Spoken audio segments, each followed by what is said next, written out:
Everybody hear me okay? I'm coming from the back.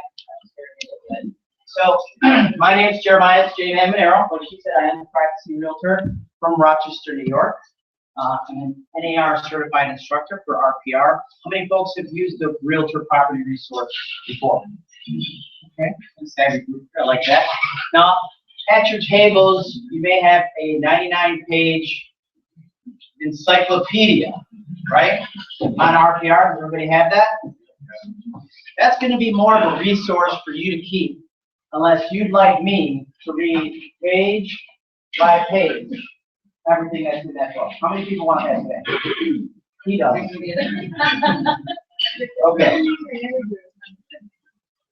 This is what we'll do. I'm going to cover the content that's in the book because for me it's more important for you to walk away with something you can use today in your real estate business rather than cover every single thing that's in the book. I'm going to cover the things that I use every day, right, in my real estate business to help me work with sellers and work with buyers to get more business. Is that fair? You guys say yes? Yes. Okay. So, AVMs, RVMs, and showing consumers the difference. I mean, how many people, we have too many acronyms in real estate, right? So we're going to define some of these acronyms in great detail today so that when you sit down with your clients, you're going to be able to answer any questions that they have. So first of all, welcome everybody. It's wonderful. I didn't know I was the inaugural speaker for the season of the Breakfast of Knowledge. It makes me feel special. Thank you to your committee who brought me here. And we're just going to get started, okay? So our learning objective today is we're going to learn your real estate market research and valuation tools consumers access online, which means your clients. Pros and cons. There are pros to an automated valuation model, also known as an AVM. How RPR tools help buyers and sellers make informed decisions. And then how realtors can use RPR data tools and reports. So it's going to be an education process in the beginning. I want you're going to leave here with the understanding that what an AVM is, how it's figured out, explain it to your clients why it's inaccurate, right? And then how you can use RPR to overcome any objection that they question. So it's going to be a little bit of sales and then a little bit of demonstration on the actual product RPR and reports. So you should have as well like reports at each table, right? So you have that. One at each table to share. We murdered way too many trees. Okay. So our core structure is divided into how much is this house worth today. That's going to be chapter 1. Chapter 2 is consumers don't believe everything they see online. Right? RPR, where data becomes market knowledge. And then number 4, a win for consumers and realtors. NAR wants me to cover this as we go. If you're going through the book, these are registered trademarks of RPR, Realtors Property Resource, RPR, Realtors Valuation Model, RVM, and RPR Mobile. As you go through the reading, you're not going to be at the R and the trademark everywhere. You're going to be pretty easy reading.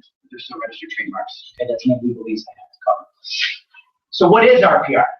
Who can tell me? Okay, not that much. Okay. Anybody else? I like to walk around. Anybody else? Okay. So it's a parcel-centric system, and you probably have 166 million, but it's actually 173 million properties nationwide. So what's the difference between a parcel-centric system and your MLS system? I'll give you a hint. Parcel-centric system and your MLS. Parcel-centric system has parcels, which are properties, right? Your MLS system, if you realtors don't go out and get listings today, tomorrow, and forever, your MLS system will cease to exist. Would you agree? Yeah. Okay. In this system, as long as there's properties, which we would hope would be forever, the system is designed to always work. Okay, so it's a parcel-centric system. It integrates your local MLS data, and it's a tool that's only available for members of the National Association of Realtors. Give yourselves a round of applause for that. Right? Because in the technology age, it's too often where you pull up something and your client's like, oh yeah, me too. I went on that site, yeah, I have that information as well. So finally, we have a tool, for once again, for those of you who've been in the business long enough that you have to list in books and you're the controller of the information. But we have a tool that we can say, nah, boo boo, I have something that you don't have. Right? Because when you're using these reports, when you're working with your buyers and sellers, I guarantee you, you're going to be like, where'd you get this? Oh, well, as a member of the National Association of Realtors, right? We even have, in our local market, a lot of our affiliate members are looking to get access to RPR, and it's easy. Just join the National Association of Realtors. We'll get you access. Okay? So it reinforces our value, and it would reinforce your value proposition with your clients. We're not just the keepers of the listings anymore. You agree? Say yes. Yes. All right. I know it's early, but there's coffee, I think, in the back. This is going to be interactive. I like to talk less and see more. So, chapter 1. Actually, at the end of this, is there a little quiz? It says test your AVM knowledge. Right here. Page 6. I want you to just take 3 minutes. You didn't know there was going to be a quiz right at the beginning of class, but take 3 minutes and test your AVM knowledge.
All right, everybody about done?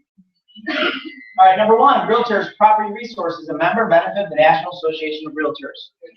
If you got that one wrong, it's time for you to go. Okay. Number 2, AVMs are usually categorized as public domain or governmental. I love when nobody knows because it gets real quiet. It's false. AVMs are usually one of 3 models: hedonic, index, or blended. There's no way you'd know that, but you're going to learn that by the end of today. Number 3, some online real estate AVMs make money by selling advertising. True. Sites that rhyme with pillow, right? Yeah. Make a lot of money. Yeah. Number 4, Fannie Mae and Freddie Mac use AVMs to evaluate loan portfolios. True. The GSEs both use proprietary AVMs. Number 5, RVR can produce market trend reports. True. You should have one at your table. The charts and graphs tab shows market trends. Number 6, AVM value calculations are accurate enough to substitute for appraisals. False. Although they may aid in the process, AVMs can then replace appraisals. Number 7, all AVMs have access to the same data. False. Although public records are available to all, few AVMs outside of RPR have access to MLS data. Number 8, county tax assessors seldom use AVMs. False. County tax assessors were among the first users of AVMs. AVMs calculate value, not sales price. True, there could be a wide gap between comparable base value and what a buyer is willing to pay. Number 10, AVMs can be used to detect mortgage fraud. This is like 3 people false. It's true. Comparisons of the values of similar properties in a mortgage loan portfolio detect overpricing. That's a symptom of collateral fraud. Okay? So my goal in that exercise is to teach you how unconsciously incompetent you guys currently are. What I mean is you don't know what you don't know. So we're going to open your mind a little bit, and then we're going to drop in the information that you need to know so that at the end of this, you'll be acing that quiz. Okay? So, chapter 1. What is my house worth today? So, do AVMs benefit consumers? Who said sure? Raise your hand. Say a problem. Yes. Yes. Okay. How? Tell me how. How do they? Okay.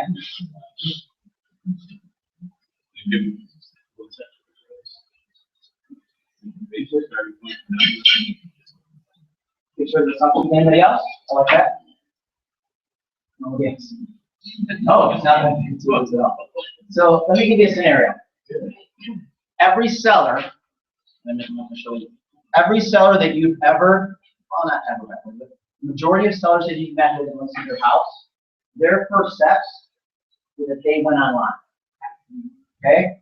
And these AVMs give them an opportunity to do it anonymously, free of charge, and somewhat accurate. Okay? Somewhat accurately, okay? You want that to be inaccurate because if Zillow was super conservative, like an appraiser would be, right? I think my house is worth $200,000, and I want to go online, and I go online and it says 200 or 210 or whatever it is, I'm going to call you to come list my house. But if I go online and that estimate is 180, 160, oh, I'm underwater. I can't possibly sell my house. So your phone never rings. Does that make sense? Well, I mean, it's so this estimate, if you don't know, it's plus or minus 20%. Yeah, that's a huge. You'll see as we go through this, when it says what is estimate is, right on their website it says it's an estimate of value. This is in no way an accurate depiction of what your house is worth.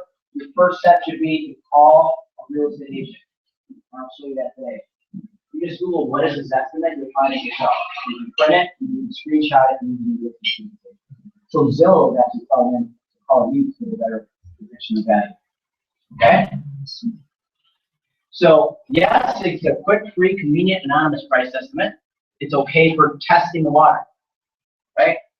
And let's face it, the consumers, even you guys here, are scared of salespeople, right? You go someplace, you want to buy something, you walk in, the salesperson who's there to help you, right? They're there to help you. Can I help you? No, just looking. You need help, right? But just it's an automatic reflex because you're like, I don't want to be sold something. That's the same way the consumer feels. They feel that if I call Eden, next thing you know, she's going to be closing me on some paperwork. There's going to be a sign in my yard. There's going to be pictures, and I'm going to be listed the next day. Right? Right? But that's not always the case, right? We're their trusted advisors. I have clients all the time. Hey, what's my house worth? I come over, I give them information, and that's it. I'm not there to drop a hammer and get paperwork signed. If you're their trusted realtor for life, that's not the case. So the cons of it are they can't replace realtor knowledge and judgment. Would you agree? Say it louder. Yeah. Okay. Because there's no system, there's no computer, there's no program that can ever know what it's like to live in Lake George. Right? It can guesstimate and say these are what the houses are selling for, but it doesn't know that your season really starts in May, and that's when your population doubles. I don't know, is that the case? Maybe. I'm just guessing because I went for a run this morning and it was like a ghost town. Yeah. Right? All right. So, and it assumes that the property is in average condition, average location, right? Average price. That's the one big differentiator. When you're talking with your clients, you're like, well, Zillow says my house is worth this. Well, it's, you know, you're on the top of a cliff, right? Or something, or top of a cliff, across from the cemetery, next to Sanford and Son. You know, there's a lot of other things that have to be compiled into that. They're thinking average condition, average location, this is where your house is worth. So it's their best guess without ever seeing it. And it calculates value, not sales price. We'll talk about that. That make sense? Yeah. Okay. So, what do sellers and buyers really want to know?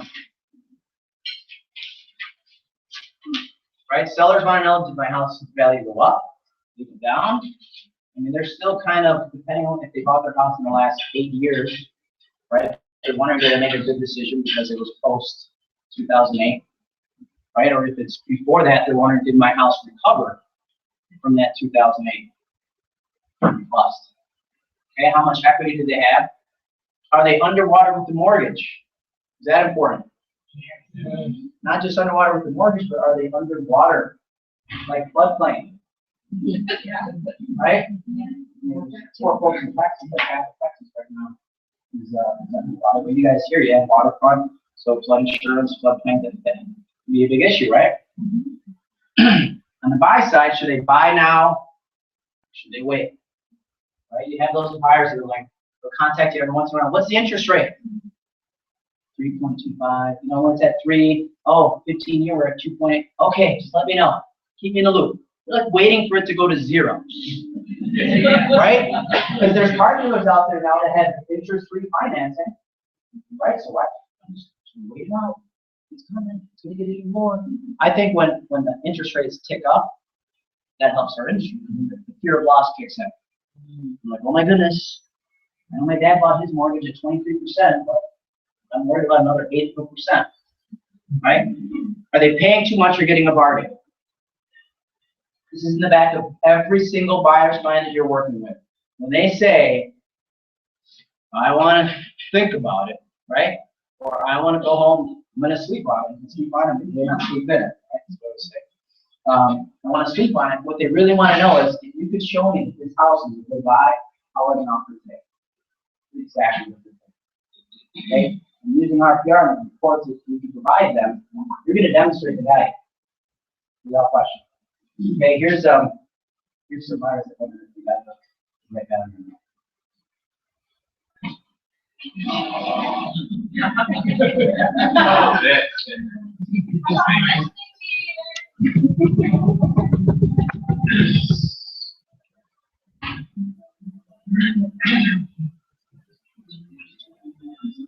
Can you guys hear that?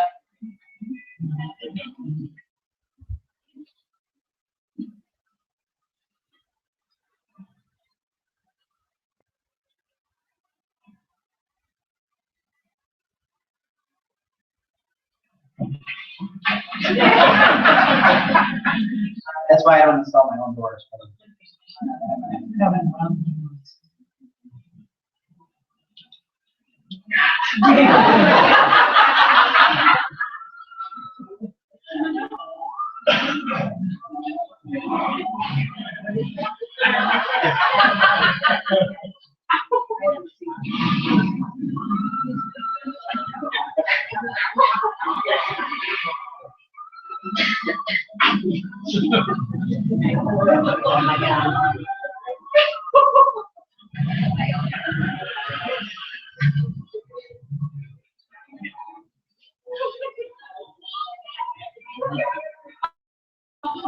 Those stairs are out.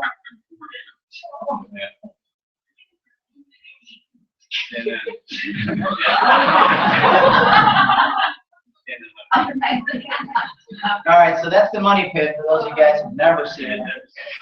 Right? There's a lot of people who've seen it, and if they have, for my age, they have parents that are always like, "You want to buy the money pit? Yeah, want to buy the money pit?" Right? So that's always in the back of their minds. Like, yeah, it looks good now, but are the stairs going to be out tomorrow? right? I mean, that's the extreme case. Because they're out, right? Okay. Just keep that in mind. So what are AVMs? What is an automated valuation model?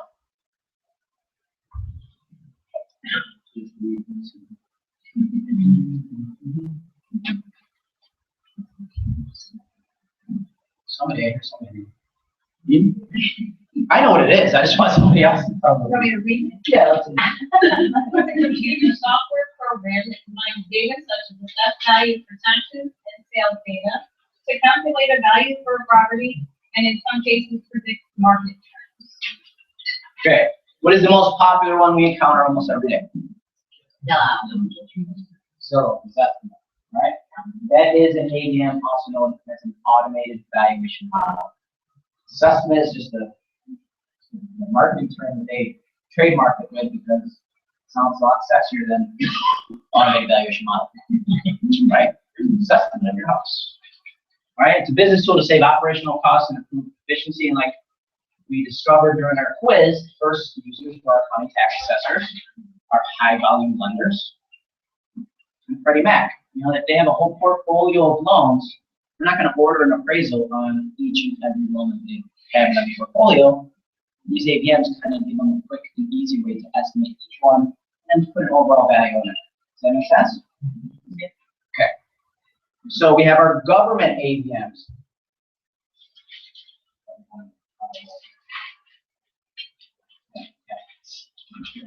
Freddie Mac. Their AVM is trademarked as the Home Value Explorer. Okay, what you probably never encountered that. It's just a little information. But they use what's called a hedonic model. You won't know what that is yet. You're gonna know that in a little bit. Fannie Mae has a proprietary AVM which compares other AVMs values. So their AVM is a lot like you would sales comparison approach that you would do now. It's an estimated value on a home. They say, hey, all you guys, we're going to take all the averages of your AVMs because you invest a lot of money in it. We're going to average it out, and then that's what the number we're coming up with. Okay? Commercial AVMs.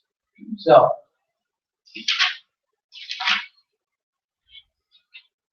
lenders and investors use these to manage their portfolio of loans and properties. They keep tabs on the asset values, compare investment values, save time and money when a full appraisal isn't necessary. They monitor appraisal quality. So are there any appraisers in the room? Because we can talk about it.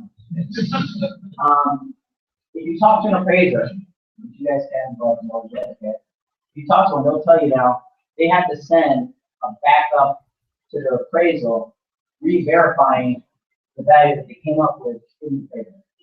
So a lot of them are turning to RPR because they actually have an appraiser's workbook within the system that gives them all of the adjustments and everything they need in order to justify it for one appraisal.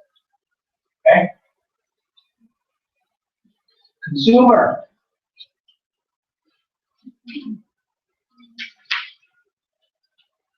So there's not just this estimate out there. And how many people know that Zillow Group includes Julia? Right? Julia or Zillow, however you want to say it. But they're all one now, along with Yahoo Real Estate. And if you look at the online real estate traffic, they actually own 67% of all traffic. 67%. That's why the Anti-Trade Commission looked at that acquisition seriously, like, you know, this is kind of antitrust. But for some strange reason, it's still one. Somebody lobbied for it, right? So, consumer AVMs is where the AVM technology plus the internet business model. So, Zillow was just a tech company. They said, you know what? This is what the consumer wants. Let's give it to them. Right? It's exactly what they did. They said, people want to know, what's the number one thing seller wants to know? What's my house worth? Number one thing buyer wants to know, is this house worth it? Let's go with that. So they took the technology that was there, put it into a website, hired some of the brightest people on the planet to design it. It's always evolving and getting better. That's part of the reason why we're kind of behind the curve, because they have 100 people who are investing in technology working every single day, refining the process every single day. We have our board of directors for NAR that meets twice a year. And it's all these committees. It's tough for a big ship like that to move quickly, where they're kind of like a jet ski. Okay? But taps into consumer curiosity, you have Zillow, Trulia, ePraisal, Chase Value Home Estimator, Home Game, and others. So it may behoove you to just do a Google search to see what's popular in your area, just so that if your client says, hey, I came across this site that said my house was worth this much, you're familiar with it. Okay? Because sometimes, if they don't find what you're looking for at the site that they go to, you're going to go to another site. Right? How many times have you heard a seller mention his estimate if it's below what you want to list the house for? Never. Never, right? Who brings it up? The buyer. So it's always good to know the numbers that are out there. One party of the transaction is going to bring it up at some point when you represent the buyer, represent the seller. So the sources that they get their information. Public records, right? Zillow is only as good as the information that they're given. So here in Warren County, right? You guys are from the Warren County Association. Is it online? Your county? Yeah. What about the surrounding counties? Also online? Okay. So I'm in Rochester. I live in Monroe County, and Monroe County is great. But then you go a couple counties out, forget it. It's like Pony Express brings a piece of paper, and it takes 2 months for it to update. And some of them, it's not even online. I still have to call and get information. Okay, so those kinds of areas, just know that the Zillow, the estimate, and all that stuff is going to be as accurate because they're getting their data from the public information. If the public information is not readily available, or if it's not updated often. So I know nobody in this room would do this, but there are agents in the history of the world who have taken time when the property went pending and closed and actually changed it to close in the MLS. Right? Doesn't happen here. But somewhere across the United States that's happening. Would you agree? Yeah. Where it's like, okay, closed yesterday and they're waiting until next month or a couple weeks. So that kind of lag, that's a comp right there, that close. That kind of lag. If it doesn't get changed to close, then the system can't update, and that's why the numbers can be inaccurate. Okay? So timeliness and availability. So accuracy is the other part of it. I don't have an easel here, but we're going to pretend that I'm going to write on the board. So I said, here are your numbers. The accuracy, like I said, was plus or minus 20%.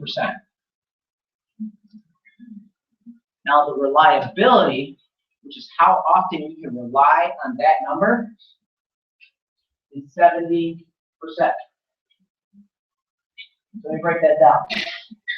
It means 70% of the time, the number that they give you is going to be plus or minus 20%. The other 30% is worse. Does that make sense?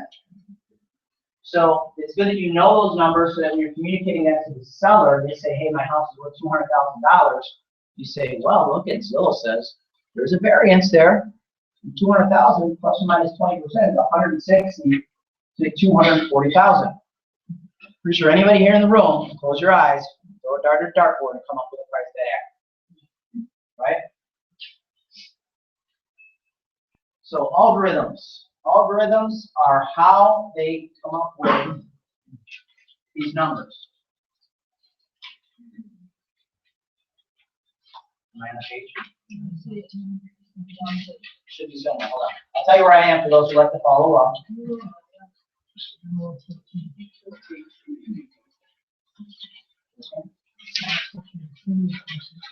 Oh, don't.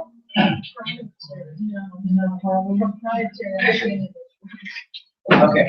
Well, just pretend this is in your book. I'm sure it is somewhere. So an algorithm basically means a complex formula. Right? It's like their secret sauce. How they take all the data that's given to them and it spits out a magical number. Right? your engineer, your architect personality types that you're working with, they're going to want to know, where do they get the number? Well, we're doing it's a complex algorithm that's proprietary to that company. I use some big words here. Proprietary to that company. Nobody knows how they come up with a number. We just know that they come up with a number and use the best data that's given to them. It's based on average condition, average location. Does that make sense? Right? Proprietary, it's a trade secret, and some of them consider it to be a competitive edge in the business.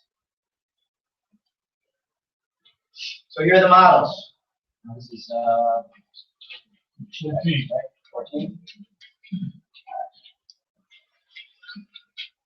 So the first one is a composite value of the values of components, the sum of the parts. So what do you guys have here for your tax rule list? Yes. What do you use for your tax record on your MLS? Okay.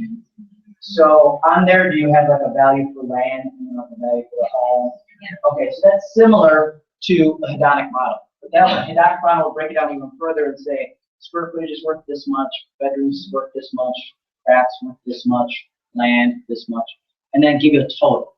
So at the end, you have a total number, but similar to what your tax record would have right now. The index assigns a value, like you said, calculates value on sales trends of comparable properties. This is very similar to how you guys probably do your CMAs today.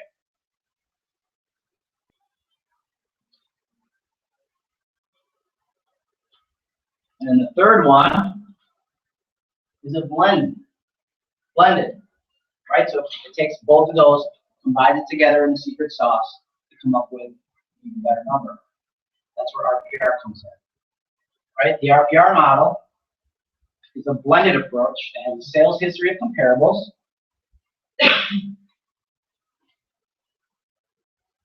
It incorporates your MLS information. So not only does it come up with a number based on all the comps, right? But then it takes into account what's pending, what's active, what's expired. That's how intelligent the system is. So it knows, hey, this property is apples to apples to one that you're trying to come up with a value on. But it was on the market for 90 days at $200,000 and didn't sell. Guess what? That's not the value, right? So it incorporates all that data into coming up with their model is called an RVM, a Realtors Valuation Model. Okay? Real world MLS price information for realtor home to consumer money. So are AVMs really free? Really free?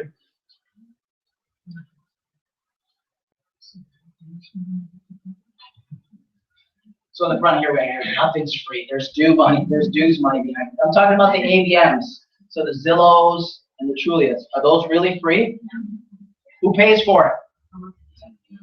Advertising, right? Subscriptions, license fees, the click-throughs, you know, zip codes, buying zip codes and all that good stuff. So it's not really free. I got this behind the scenes look into Zillow's office the other day. That's what you're doing. Stacking money.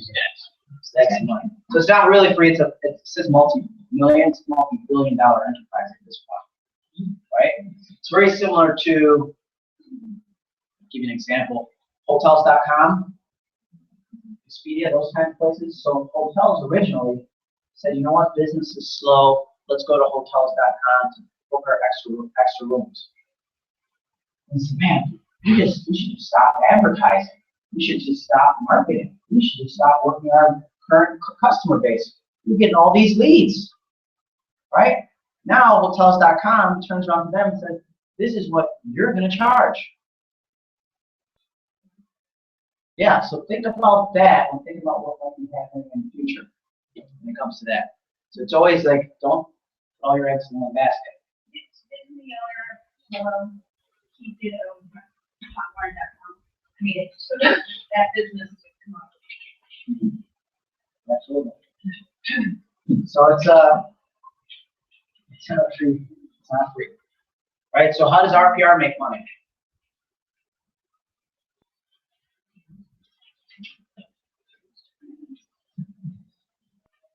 They're partially subsidized through your dues, the National Association of Realtors, but your, what is it, 40 bucks, 60 bucks, something like that, isn't going to pay for all of it. What they do is they sell a single line of data, which should probably be,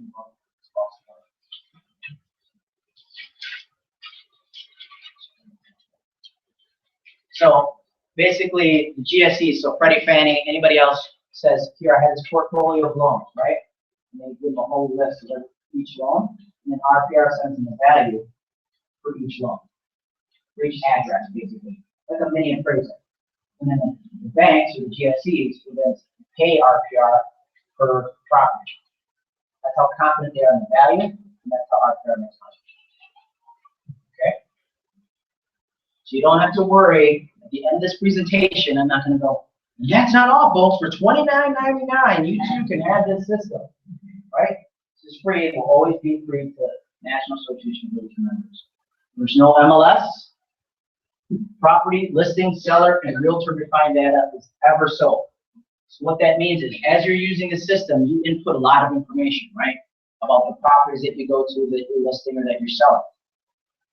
That's in the database for RPR. They're not going to take that information and call a county tax assessor and say, hey, I got some good information. The property over on 123 Beach Street here has a finished basement and an updated kitchen.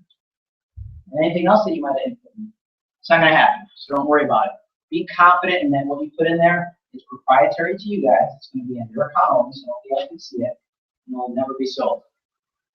Okay, and then no leads are ever sold because there's no consumer-facing side of the site. So if somebody calls you and says, I have a zip code for RPR, hang on the phone. Okay, because you'll have 0 leads, I promise. There's no consumer-facing side of the system. So we're going to take a couple minutes here. There's a discussion question at the end of this chapter.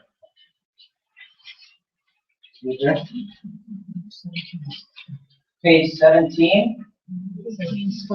17 and 18. So I just want to take 5 minutes, and at your tables, I want you to talk to each other. Okay? You know, some of you like to sit by offices, so you know everybody at your table. If you don't, introduce yourself, right? You do that work as well. We're going to just take 5 minutes. I want you to discuss that question and read it and discuss it.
All right, welcome back, folks. Welcome back. Welcome back. Welcome back. I'm going to go back in the room here, and I want you. Hello? I want you guys to. There was somebody back here who really wanted to share one of their experiences. This table, I feel like. Somebody over here was talking about Zillow. Really wanted to talk about it. No? Okay. It doesn't matter, just tell us an experience with Zillow, good, bad, or different, so that we can all talk about it.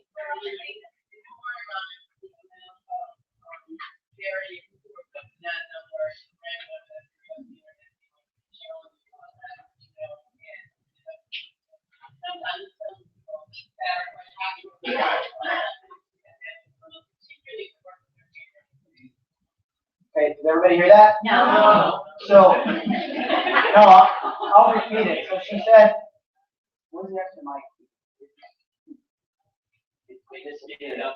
Yeah, next time, stand up. So she basically said that it's amazing that the consumer, how much they believe in that number, regardless of if you, they sit down with you and you go, listen, it's not accurate. And they go, well, no, it's online, so it doesn't matter. I mean, I diagnosed myself yesterday with a sickness that I had from WebMD, so that has to be right. Right? That's how they think these days. I don't need to go to the doctors. It's something viral. It'll just take care of itself. Right? I mean, it's amazing. Okay. Anybody else? Like over here. Here we go. Stand up. Say your name. Talk up.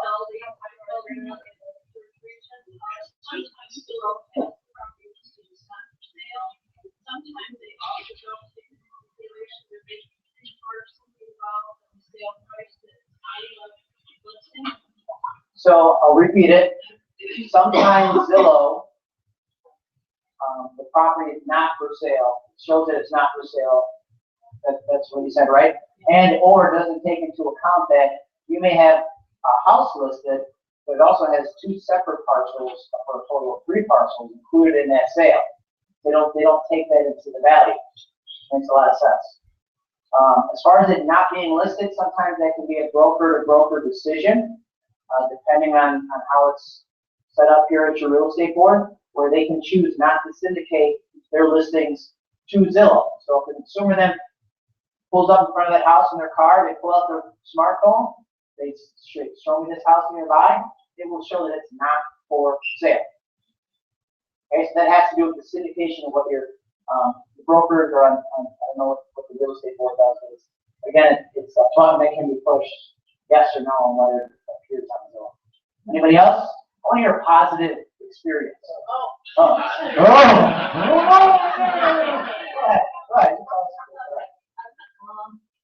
Two things. I have lost sales by people making offers that are too low because Zillow says this is what the property is worth. And then you try to explain to people that Zillow is going by square footage. This house is 4 miles up in the mountains. This house is lakefront. Guess what? They're not the same. Zillow's never been to Spring Lake. They have no idea. Okay, you guys heard most of that, right?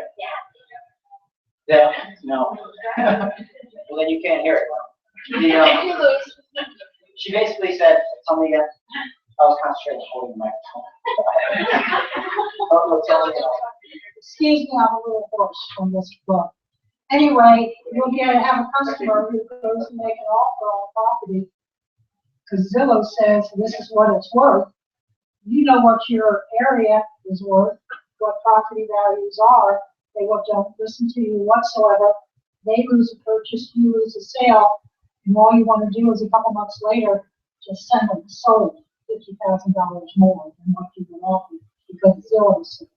And the other issue that we're having is Zillow will do estimates of value, but they're comparing apples and oranges. They're comparing square footage, number of bedrooms, and so on. A house up in the mountains versus a lakefront house.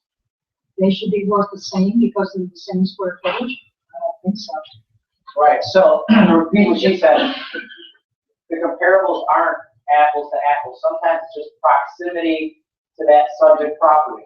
Would you agree? It's like, okay, I ran past some nice Lake George front properties here, right? And within 1 mile, I'm in the mountains. Not the same house. People are buying it for different reasons. There should be adjustments for very different, varying degrees depending on what you're looking at. If you have a waterfront property, you should be comparing it with. Yeah. Yeah. I think what you said earlier is very important. I think we need to be able to educate Zillow started out in the West Coast. They're almost 100% accurate on the West Coast because they've had 10 years to be able to get it right now. Because I know a lot of family, my family lives in Seattle. And the issue is, it's a great opportunity to say that's why you still need us. And it's really important if we can't educate that person. You know, I've been in this long enough to know that sellers before Zillow were telling me their houses were worth more than they were. I mean, this is not a new phenomenon with sellers. And it really is up to us not to list that house that's overpriced. Because you know what we feed into these sellers, they're pipe dreams. And then, then they'll say, well, that agent has that or that agent. So I think, it's not just Zillow or the Trulies, it's all of us as well feeding into properties just because the seller says this is what I need to be able to sell my house. We're on the bus. I think it's very well said. It's up to us as realtors in the business to say no, right? You can't just go there and then say, oh, this is what I think. Oh, okay, yeah, sure. Right? Your sign goes up for 120 days and goes right back down, and then they listen to the next guy, right, who comes in and says, they're never going to call you and say, well, you were right. My value probably wasn't as much as we thought it was going to be. But the moral of all these stories is what? Education. We have to educate our clients. So the buyer that believes, perception is reality, they believe in that number, so it's up to us as agents to educate them on why that number may be inaccurate or why it is inaccurate, right? Because they just know what they're told. And so they go online, that's what it's worth. Okay, great. You can't tell them not to go to that site. Right? We were talking over here during like, all the new smartphones come with Zillow Trulia already installed. So they're going to use what they're going to use and what they like to use. You just have to explain to them, like, it's a good starting point, but that's why you need a realtor. Would you agree? Say yes. Yes. All right. I'm gonna testify myself about a Zillow experience, and it's a positive one. Okay, so you guys can hear this. So I get a phone call. Person says to me, I'm calling about this pre-foreclosure. Everybody's gotten that. If you haven't, you'll get it soon. I'm calling about this pre-foreclosure, which to me is a red flag that says, I want a good deal, right? Okay, using RPR, I look up the property, I go, oh, okay, I see that there was a listing on this file on this property March of last year. The attorney on it is this. Here's the thing, pre-foreclosures, they may never become a listing. Are you just looking for a good deal, or is this the house in your neighborhood that is sore thumb? It's one or the other, right? My dad had one in his neighborhood where he started cutting the front lawn because he couldn't take it anymore. He said, if that house comes up on the market, I'm gonna buy it, because he was tired of looking at how bad it looked. But they're looking for a good deal. So I take that client and say, you know what? I have incredible opportunities for properties that are already foreclosed on, if that's what you're looking for. Why don't you, kind of old school, CITO, come into the office. Come into the office, right? So you're getting control again. And I can show you this secret list. Really, any of you guys can just do a search in your MLS for REOs, right? When you're identifying that prospect, that's what they're looking for. Once they get into the office, this person got into the office, I educated her on how an REO may not be the best deal because it's as is value, and this is what you have to do to, improve. She ended up purchasing an REO, but I did a 203K rehab loan, right? Referred me to her brother, who's a fireman. Okay, he purchased another property. He then referred me to 3 other firemen within his company. That's 5 transactions based off of 1 phone call where somebody was asking about pre-foreclosure. Right? Because very easily, some of you have done this and said, you know what, it's never going to be on the market. If you're interested in a regular property, give me a call. Or just try, blah, blah, blah, get off the phone. Get off of Zillow. It doesn't work. What are you doing, right? Right? You got to see it as an opportunity. Somebody made a call. Your phone rang. That's an opportunity for you to convert that customer to a client. Okay? That's how you always have to think about it. So,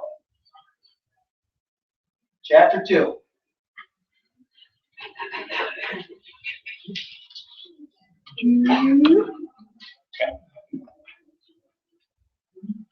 So chapter 2 is consumers don't believe everything they see on the internet. Right?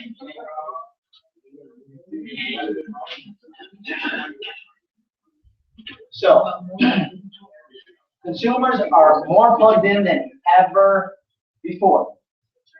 Right? What does that mean though? Right? She said even my husband's on the computer. Is it the Apple IIb, like the first one? Okay. So what does that mean? They're more distracted. So there's all these sites, right? They don't really know where to go. Right? Give you an example. I'm a techie, so I'm always in the market for techie stuff. But I'm looking for a new computer. I was in the market for a new computer. I go online, there's all these sites for computers, right? And I'm techie as far as like electronics and stuff like that goes. When it comes to gigahertz and processors and that kind of stuff, it gives me a headache. Right? So I go online and there's too much information. What do? I call my trusted advisor. It's my nerdy older brother, right? He's an IT guy. And I say, hey, I have $800 to spend. Buy me the best computer I can get. That's what the consumer is doing with you every day, right? They go online and they're like, oh, there's this site, that site, all these listings, pre-foreclosures. I'm so distracted. I need you to tell me what to do. I need you to guide me to help make the proper choices, right? Because I trust my brother. I'm like, here's the money. Just tell me what to buy. And he made the recommendation, and I bought it without even thinking twice. Because I know he's the expert, and I'm relying on that. The clients are doing the same thing.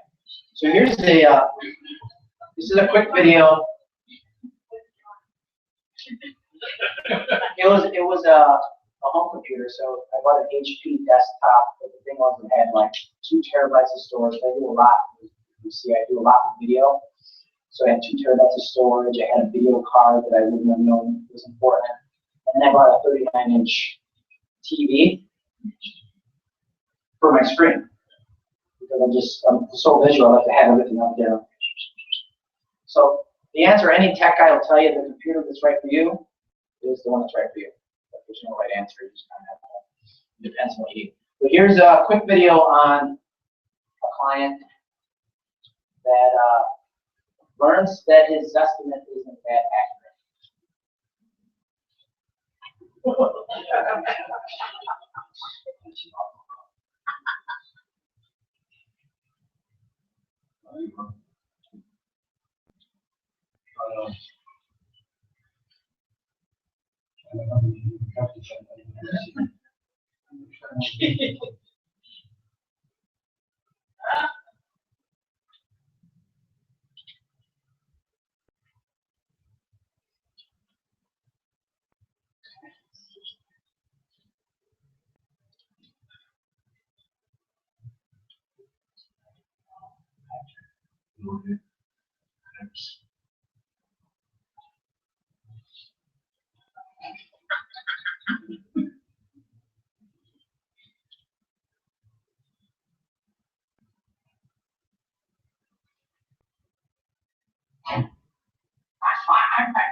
There's a new agent.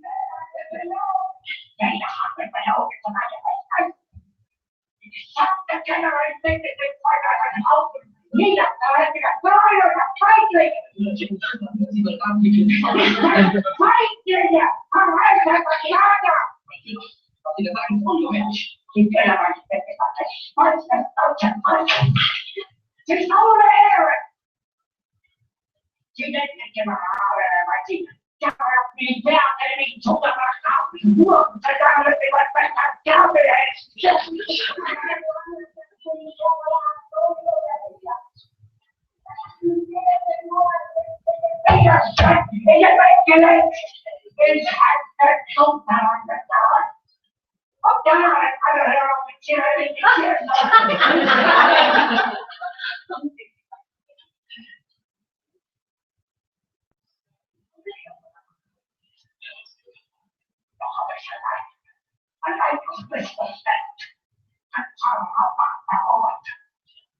Never heard that before, right?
So, how many, round of applause if you've had that client. Okay, I mean, it was like all of your worst clients rolled into one and being the most evil person of all time. It's even worse, but that's what you're going to run into, right? Sometimes. Hopefully, you, like the young lady over here was saying, I learned early in my career I'd rather turn you down now than let you down later, right? Because ultimately it's up to me. You build a quality real estate business, there's a big power in saying no, right? Because the agent that goes in there and says, there was an agent in my office when I first started, said, well, you know what? If you don't have it, you can't reduce it. He's no longer in the business, right? Because his marketing plan was, I'm going to try to list all these houses and then reduce them after the fact. And a lot of expirations, a lot of advertising, a lot of unnecessary expenses. Okay? So, back to the consumer. Gathering misinformation, right? So they're online, they're gathering all this data, hours online. If you have a buyer that's actively looking, they have their laptop here, they have their millennial, they have their laptop here, they have their iPad over here, and they're on the phone over here. No joke. Right? What helps distort the picture though? Those four initials. H, G, T, V, right? From old Canada, right? Let's talk about the process of buying a home. You guys are pretty about an hour. Yeah. 2 hours? Okay, so I'm close.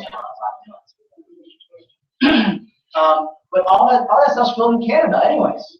Talk about, real estate's hyper local, even if it was in the United States somewhere, but the house hunters one is, I'm sure you guys probably had a local personality. We've had a couple of local people on the house hunters. So that's at least a little bit local, but if you don't know about that, they already have the house that they're going to buy when they contact the show, and then they throw 2 other ones in there to make it interesting.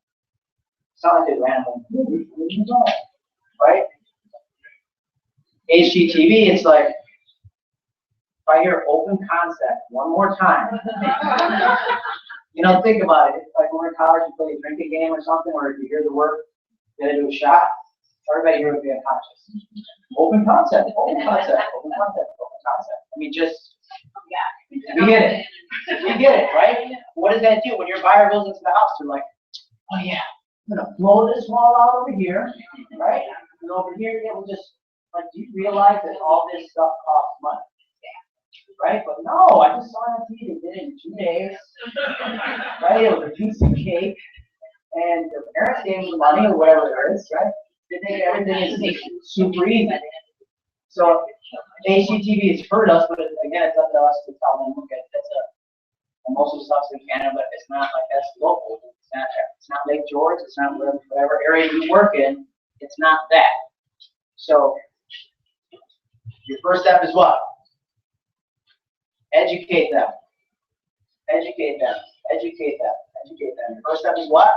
Educate them. See? Hypnotizing you guys today. So you have an example here, and you can probably have a different example in your book, but what I want you to do is find a property. Maybe it could be your own house. It could be one that you have listed. And I want you to look up its value on all the different sites that you can find. So that you can use that as an example with your clients. This example here is in Houston, Texas. There's a huge, on RPR I had for 462,169, truly at 419,088, and so on and so forth. I'd rather have closer numbers, something that you sold, something that you are very familiar with. So you could say, here are the numbers, here's what RPR added at, here's what it actually sold for. And then you're demonstrating how close the values are, right? And then you'll have Zillow and the rest of them. So you can say, okay, this sold for 12% difference of what Zillow added at. You do that with 3 or 4 properties, now you have proof positive to your clients that are saying, well, I want to write a low offer. Okay, here's the property that recently sold. Here's what Zillow had at. Here's what it sold for, right? You say, is it about getting the best deal possible or the right home? So you can't always have both. Which would you rather have? All right, so how do they get away with it? How do these companies, these Zulias, these Trillos, get away with being so inaccurate? Their income is based on their. Everybody hear that? So their income is not based on their accuracy, right? That's a great point. But they're technology companies. There's no governing body. There's no consumer finance protection bureau for tech companies, right? So there's nobody that can oversee them. There's no risk if they're off target, but they have disclaimers. Like Hitler said, there's a disclaimer on Zillow's site, but who reads it? If I go there, I get the number I want, I'm done. Okay, good. All right. Go to my computer. If I go there, I don't get the number I want, I'm going to search it. Find me a site that tells me what I want to hear. Right? So there's no risk if they're off target. The disclaimers. There's variable accuracy range, which we talked about, and there's a caution that it's not an appraisal. So when we get into chapter 3, I'm actually going to demonstrate the RPR site, and I'll also go to Zillow to show you that estimate pages. You guys want to see that? Yeah. Okay. See, I like you. You're very animated. You can sit up in the front next time too. Right? Like your okay. But consumer AVMs try to estimate today's value by looking backwards at yesterday's data. How could you possibly do that? Right? We're trying to tell you what it is today by looking backwards like this. As agents, you look backwards, but then you also know what's going on right now. You have your finger on the pulse of the market. You show houses when they sell, you know why they sold for more money, and the improvements that were on the inside. You know that something's in the village as opposed to the town. Is that right? Somebody told me that last night. They're like, well, I live in the village. Like George, where am I right now? You're in a town. Okay. I mean, there's all these different quirks of every area of the country that I go to. Like I live in Rochester, New York, but I'm in a suburb called Greece, New York. Okay? It's the town of Greece. It throws Zillow for a loop because we have a Rochester zip code. Rochester is 146.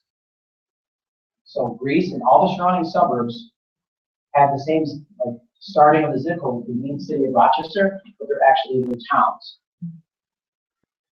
There's no way anybody would know that unless you're in that market. You agree? Okay. So, for no reason whatsoever, they want you to know what the non-disclosure states are. These are the states of the union that do not disclose their information publicly. So if you go to these areas, there will be no estimates.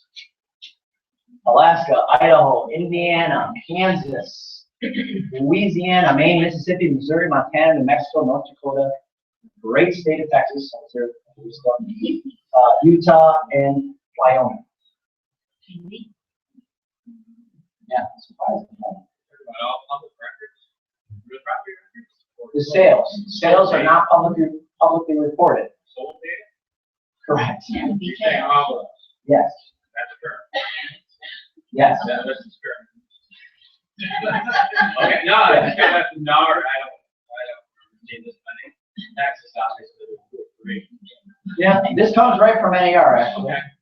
They make this up last Just $1 per. Yeah, it's current. I mean, obviously that could change tomorrow. I would hope. You would hope. I don't see a reason why they would not publicly do it. But some of those countries, I mean, like Montana, there's like states. I'm sorry. Some of those, well, Texas is a country. Let's face it. But some of those states, like Montana, has like 50 real estate transactions a year. I'm exaggerating, but it's a big state and that's how it works. Okay. So, right pricing. Is that the number one problem for sellers? We've heard that when we're talking about our Zillow experiences. And how important is right pricing?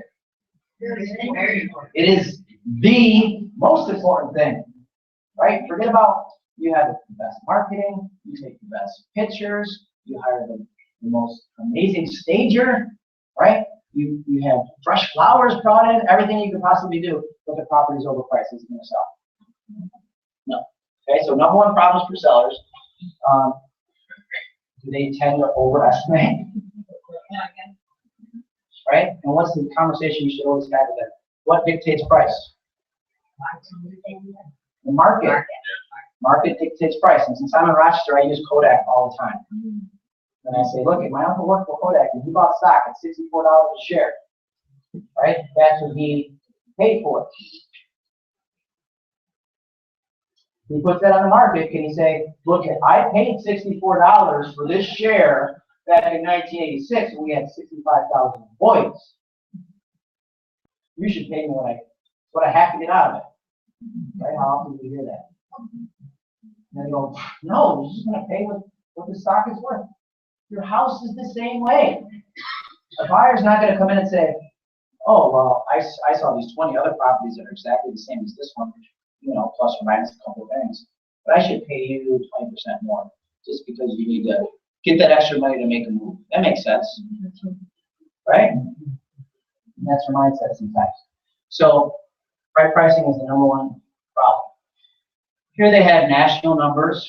I would think you guys, using RPR, you can figure out what your numbers are. What your list, anybody know off the top of their head what your list price to sale price ratio is in the first 30 days? 94? So Eden said 96 to 99, depending on the area. That's a huge asterisk, right? Depending on the area and price range. Right? Anybody else know the number? You should. We should break it down to houses that sold 0 to 30 days. RPR deals for you. Okay, just so you know. But houses that have sold 0 to 30 days, it's 96.5%, right? Houses that's 30 to 60, it's 94.5%, and then so on and so forth. So if you know those numbers cold for each and every property that you're going to go on the listing appointment, you're showing them that guess what? By pricing it right and selling faster, we're going to make you more money, statistically speaking. Also, when an offer comes in, you can say, a lot of times they're devastated if it's not full price or over asking, right? You can say, look, at average list price to sale price is 96%. This offer is actually above average. It's 97%, right? So now you're going in with a positive outlook on the offer rather than, oh, I can't believe this agent wrote an offer that's 3% of asking. Unbelievable. Doesn't he know what kind of market this is? We're going to counter. The seller will probably take the offer as written, but you, the agent, because sometimes you want to get in your super person pose and you think that your job is to get them the most money possible, and maybe they just want to sell and make a move on time, right? when markets make that, it's like that switch. Like, you don't know you're in a recession until you have 2 quarters. Then they'll say, oh, we're in a recession. But you're usually almost maybe out because it takes the 2 quarters to be able to stay. Well, My daughter is in Seattle. Her office made last on Friday, an offer on the house, 27 offers on the same house. They lost. The house went for 40% of the risk. Over risk. over asking. Over ask. Seattle is in a major problem. What happened? I mean, it wasn't that way. I mean, it's different. What happens when we start to see a market make that switch so quick? And then how do you, I mean, it's like 26 agents were wrapping in that. Yeah, I mean, something like that, you should be able to forecast. If there's a shortage of inventory, right? If you've seen your inventory shrink, then the trend will mean that as inventory shrinks, either your new home construction is going to increase, if there's no room for new home construction, or it's in the bottom area, then the demand increases and your prices will skyrocket. Okay? And my advice would be, I'm moving to Seattle tomorrow, right? Well, I'll live in a tent, I'll sell real estate, okay, right? Because it's that kind of market, I would think to be a successful agent, you got a list. You got to go out there and find people that want to sell. Being representing buyers, that's a pretty aggressive and competitive market. I mean, that many offers is almost like put in that cage or something. I don't know. But, all right, so what do buyers do? They go online, obviously, but 26% of them find the agent after going online. 76%, I like this guy, looks like my grandfather. 76% drive by the property. 64% walk through the home they viewed online. Here's what another agent probably feel about it after seeing this video. Hello, it's me. I've been wondering about you all this time you lied to me. To go over, but disagree. Yeah, everybody sees homes, but we've seen 63. Can you hear me? I'm leaving dreaming about curvy. This home is perfect for you. It has everything you ask for, but I'm taking my dreams and such a difference between realities and 30,000 on the side. Still in the I wanna scream you back. I told you, still, as I'm locked in this home, and I know you want to write it up for real. I said, call me anytime, just not in the midnight. So that goes on for another 3 minutes. If you want, if you Google it, it's Hello Parody about real estate. And that's an agent, actually, the Iowa Association of Realtors. This is an ad that she put on? This is just a video she recorded, and it went, it's had like hundreds of thousands of views. Now, she did She did it a while back. yeah, and it's just gaining traction. Well, that's why she doesn't know the Zillow investment is. She's like, I don't have internet. It's a track phone.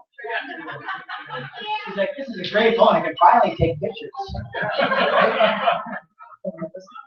But something like that, that's something funny depending on your relationship with your clients.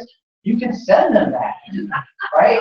And say, look, this is just kind of funny, but here's something that maybe you're saying about Zillow. Like it's not accurate. We might get a laugh out of it, and then we'll start the conversation about why it's inaccurate, and you start your education process. Okay, so AVMs meet the real world buyer. Price isn't the final determinant, always, right? Yeah, I moved up. I keep moving up.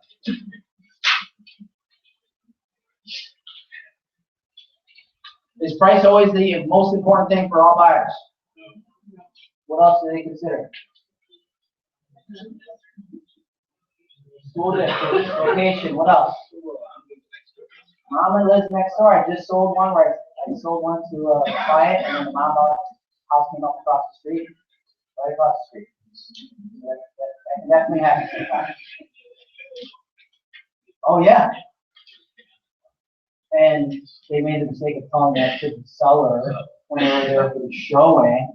And he said, well, what else is it good to buy? There's nothing else. It's like 5 acres in the country across from the block. There's not a lot of stuff in the market. We're not talking about neighborhood. You know? So prices and final. The number one thing on NAR profile home buyers and home sellers that buyers are looking for from their agents, finding the right home. The right home. The right home to purchase. Not the cheapest home. Right? Sometimes you're like, I'll go in there and I'll negotiate with you. And I'm a barracuda. I can do it. Right? When what they're looking for is the right home. They know that there's all these houses on the market. They just want to make sure they're not making a bad choice. You're the trusted advisor. So when you get a moment, you go to realtor.org, NAR profile of home buyers and home sellers. They have all kinds of great information. It's redone every single year on what things buyers and sellers are really looking for. Okay? But the AVMs, as we discussed earlier, can't replace your agent's knowledge and experience. Do you agree? What can AVM? They can't do what? See, she's close. She's in the front of the class, so she's learning a lot. What's your name? Mickey. Oh, my page is blank. So. AVMs can't communicate the experience of living in the neighborhood, right, like you can. You know that if you live here in the village, that you can walk and get ice cream from 17 different places. Right? During the summer. Right? Well, it's not making that for ice cream in the wintertime. That's really, I love ice cream. I would so much. Right? So you can't communicate the experience of living in the home and the neighborhood.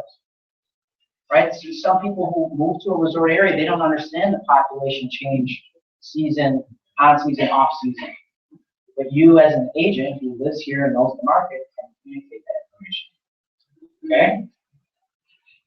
For the seller, you have to educate or re-educate about the market realities. So you're going to hear that. That's the common thing we've been talking about is education, education, education. That's what they're coming to you for, right? So it would make sense for you, before you go on that listing appointment, to do what? Go online and see what this estimate is. Or anything else. Just Google the address. See what you come up with. What are they doing? They're Googling, right? And now, it's amazing how many arguments are settled by whatever the God of Google decides is the answer to our argument, right? Happens to us in the office all the time. They have some kind of discussion on, let's Google it. Google it, whatever the answer is, I got 5 left right now. Right? And it's just, they're just getting it from some other person who posted it online. You know, everybody has that guy in the office who's like the doctor. He comes in and like, oh, you shouldn't be using supplement because of the trans fats and that's awful. Where's your degree? What are you talking about? Big fit. You're not. Right? And you're like, no, I found a website and this is what the guy was saying, and it's this one group that's on there talking about how he told me the other day how bananas give you belly fat. And I'm like, you've been eating a lot of bananas. Is that what happened? Because it's like, I'm like, where do you get this stuff from? It's online, so people think it's true. So, sorry, I go down rabbit holes from time to time. I like to share my everyday life with you guys, so you can see where I come from. So, we talked about RPR, develops specific realtors, combines home information with the MLS data and public records. It positions realtors ahead of the technology curve. So what's the #1 fastest growing demographic for home purchasers in America today? This guy, right here. Somebody between the ages of 25, I'm at the cusp, I'm 36. Like almost an answer. But 25 to 36, you're literally at the tipping point for these guys coming out of the woodwork to purchase real estate. They're at the point where they're getting their debt in order, and I had a Zillow the other day where the mom is buying the house cash for the kid because they want to buy the house, right? And it's so funny because then the kid really was so kind of like, oh, look at this backyard. I can't wait. I'm like, you're not buying this. I'm like, why am I even talking to you as you talk to your mom? You know, but he was just, yeah. But this group of people, you know, what you're going to be more and more of your customers. They're going to make up 78% of the workforce by 2020. So do you think you're going to change the way the game is done? Yes. Yes, and you're seeing it. So I was in Austin, Texas 2 weeks ago speaking, and this is it's in the top 5 for fastest growing cities for millennials. It's a high tech type city, and they're changing the game. All their workspaces are like shared office space. So Seattle, you're seeing it. You just said office man, and exactly right. Where it's like we all go to this shared office, but we all do different things because these folks are going to school and they're getting jobs that the description doesn't really even exist yet, right? It's like I'm going to school now for something that's going to be created 2 years from now as me making 6 figures doing it, right? So that's how you got to think about it. So this system will help position you ahead of the technology curve. And then it reinforces your value as well, the local expert, right? You want people, I want to know about, if you look where you're from, what area? Screw? Like screw you?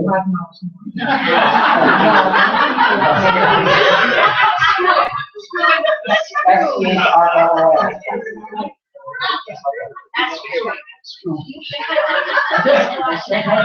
So Screw Lake. So when you want somebody thinks of that lake, say, I gotta get Vicky a call. She knows about the properties. She knows whether it's in the, I mean, everybody should know whether it's in the mountain or on the water, but you know, even with the waterfront that, okay, so where I live in Greece, New York, we have waterfront, and some of it's sandy beach, and some of it's just brick wall. You walk out the back door and you fall into the lake, right? It makes a big difference in value, right? Docks and all that kind of stuff. So you're trying to position yourself as the local market expert. Chapter 3. You got a time check, I'm not wearing a watch.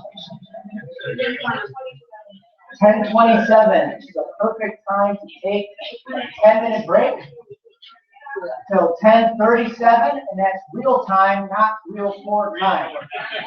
Okay? 10 minutes. So do you know the break?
I just heard that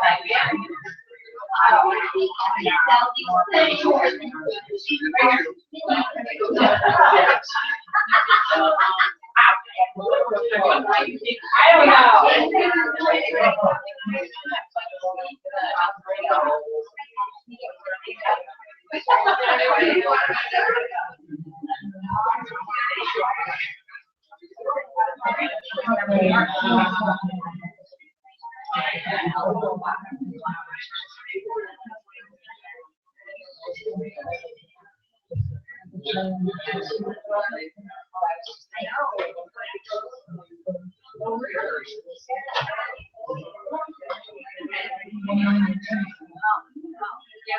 Have you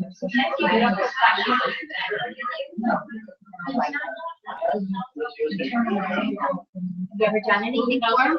I mean, any, I talked to Dad, you know, Dad, and,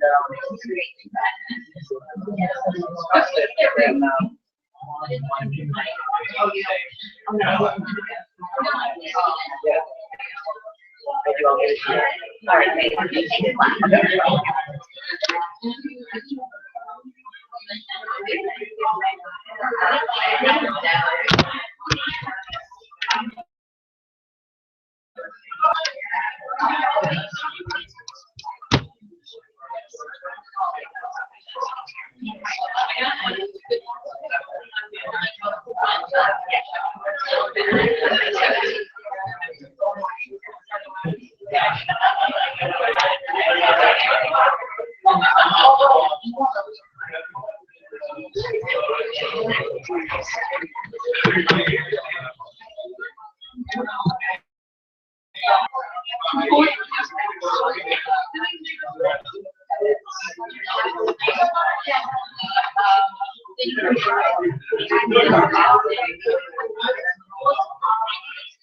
So you're using RPR as your CMA module day to day, Oh, yeah. or does your company buy out to a third party? Nope. Yeah. Definitely use that here. Yep. Do the same thing. You're using the commercial. Very few people around here even know about the I've used commercial it a side. couple I times. use it a lot. Especially like I had a client that wanted to do a liquor store or something, you know, Yeah. put it into that area and say, dude, there's a lot of liquor stores here. It could either be good or bad. You know. You know, something else that's great about the RPR is that because it is ours, they just current.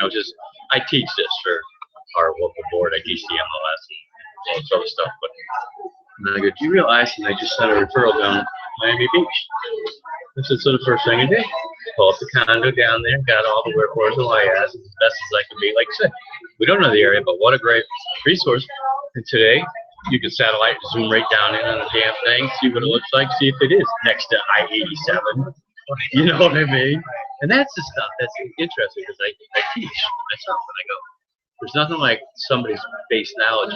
Did you know this was a through street when you bought here? No.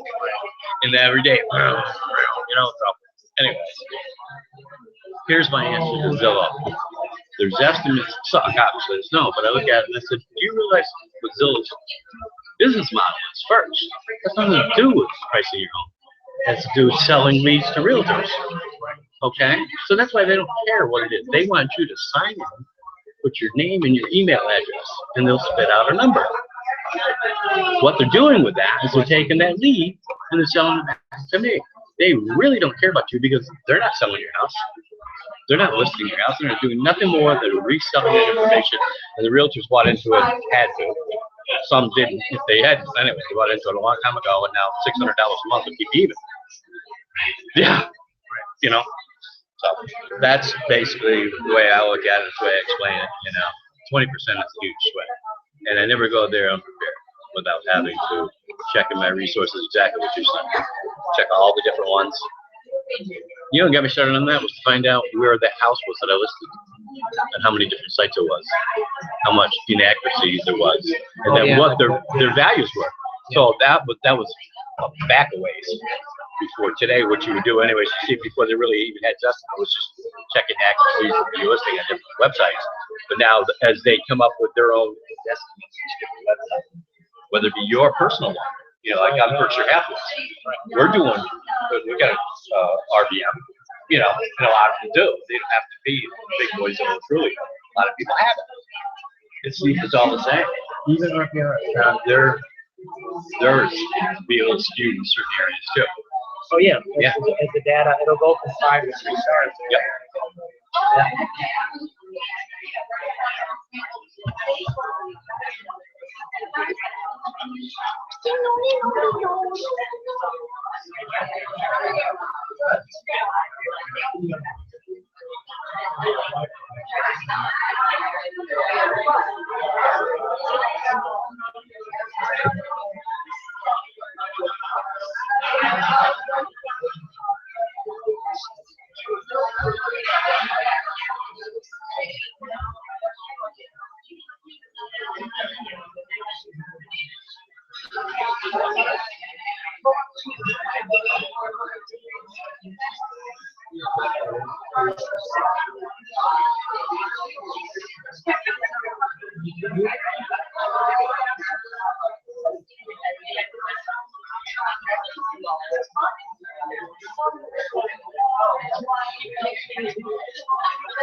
Ice cream, the ice cream.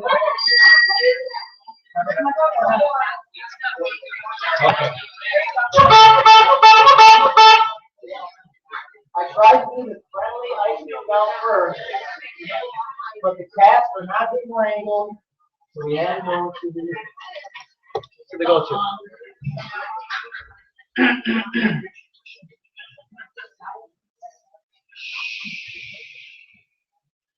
Anybody talking after now has to donate to RPAC. Is there RPAC committee chair? Anybody? David Strainer, right? Okay, Dave. He's the king of our pack. Whoever's talking now, they're going to donate $5 per syllable. We'll have some sterling R's by the end of this meeting, I promise. Okay, well, I'm a Sterling R, I believe, an RPAC chair. So, welcome back.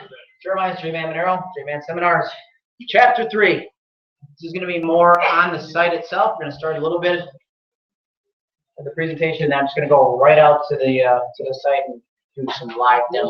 Does that sound exciting to you guys? All right.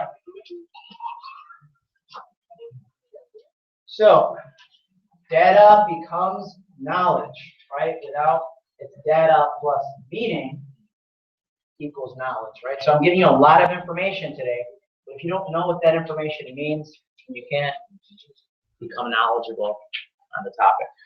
So why are prices going up or down? Do you know? Why do homes sell fast? What it's like to live here? This poor lady here, she has data without knowledge. I like to order French fries and burger without shake.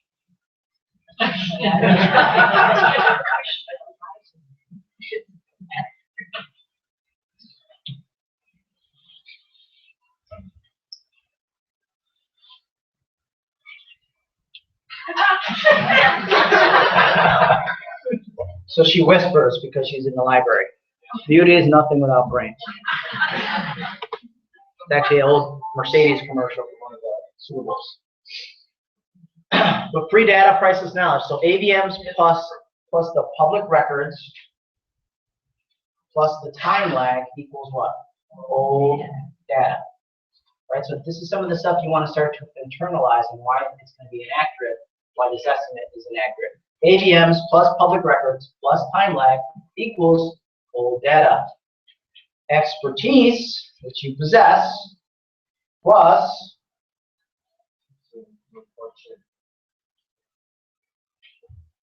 expertise plus your RPR reports equals what? Informed consumer. All right, and just as much to do about nothing, but so my franchise is listed at the top of the reports. I do not endorse or say mine is better or yours is better. It's freedom of choice. It just happens to be my training account wasn't working. I could get that branding off the top of it. Okay? So I do not endorse or anything, any other franchise. Okay? So, what sellers want? Number one. This is from the NAR profile of home buyers and home sellers. Number one, market the home. Go figure. This is them telling us. Number two, 20% want you to sell the home. Isn't that funny? Only 20% want you to sell the home. Yeah. What about the other 80%? They just want to put the house on the market. Number three, find a buyer. 14%. Price the home competitively. Advise how to fix up the home. Number seven, help with the paperwork. Do you guys have electronic signatures here? You guys, what are you doing? AuthentiSign or DocuSign? Okay, they're both great platforms, but this is a good example for those of you who are aren't using it. They say, "Oh no, my clients want me to go over the paperwork with them." 3% actually want them to go over the paperwork. That's just like something that's in the way of them achieving their real estate dreams. Okay. And 1% find another home to purchase. Okay? Right, they just want to know where to sign. Let's get this process over with. So, field trip. If you can name that too, and you get a bonus prize.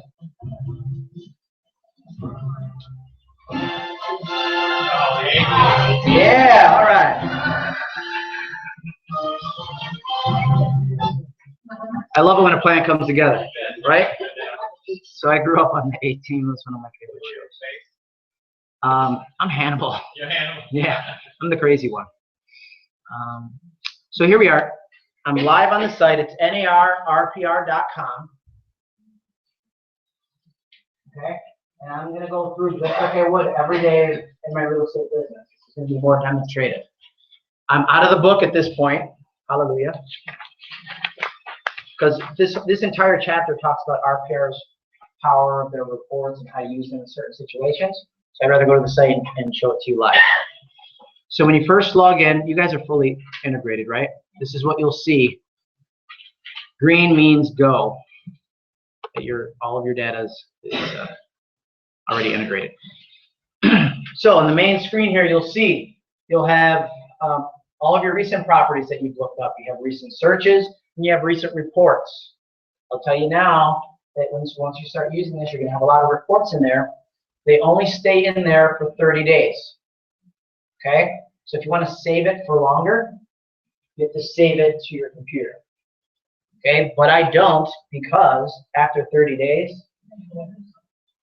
you should do a new one because the market changes faster than every 30 days. Okay? But if you email it to your clients, it would still be, they'll have it. So first thing you want to do, you see your different tabs here.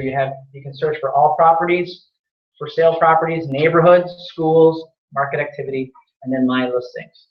So the example I'm going to start with would be I get a phone call from a potential prospect and they say, hey, I want you to list my home. Right? First thing I do, hop on my computer and I'll input the ad. If I'm at my computer or near a computer when they make the call, I immediately hop on it because I want to get information about the house while I'm on the phone with them. Okay? If not, I just grab a piece of paper or your computer to take notes, however you take notes. Okay? So first thing I'll do is input the address. You have an advanced search here where as I put in the address, example, I listed a lady's house waterfront property, right? But as I was talking around the phone, I put the address and then I search for an owner at the same time. I delete the address if it's not like Bob Smith or something like a common name. I just do the zip code and that person's name. I find out that this lady has 8 other waterfront properties. Okay? My level of service just went up. No, it's always a big problem. Right? But you know that sometimes with these folks that have multiple properties, it's like, well, I'm going to let you see how you do with this one. It's almost like a trial period. And if you do well, then you can get the other ones. Especially if it's like a niche market like Shroom Lake.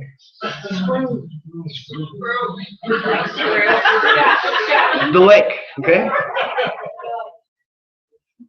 We search for an owner. So I would you put the owner's name there. You can search by APN number, which is the tax ID number. I don't know what agents would search by that, unless you're Rain Man and you can like memorize the numbers. But you can, if you could copy and paste from your tax record over, you could do that. And then you have your usual criteria you can search by. So I have already randomly selected a property for our demonstration. This is I'm listing this person's house beginning of April. So a couple things. It's 1140 Street Creek Circle. That's the address, right? It gives me the current RVM. So the current RVM is what RPR feels the house is worth, right? That's the automated number. Does that make sense? That's the automated number that they came up with based on the criteria that I put in there. You see the RVM estimated range, 201,690 to 232,050. Okay? So that's what? It's plus or minus. No, it's not. So Zillow is plus or minus 20%. RPR is plus or minus 10%. On a 5-star. Okay. An example less than 5 stars. Probably not. So the question is, am I going to do an example of less than 5 stars?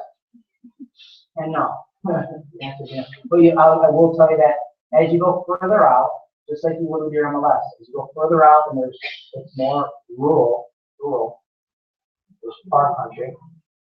As you go further out, there's less comparables. That star rating here, see where it says 5 stars? That 5-star rating will go down to a 3-star. So then it goes from an RVM to an AVM. If it's 1 star, there's like 1 property that's sold in the last millennium. Okay? I mean, there's just not a lot of data available. In that situation, though, just like you would right now with your CMA, what do? No, you do it's the plus from error approach, right?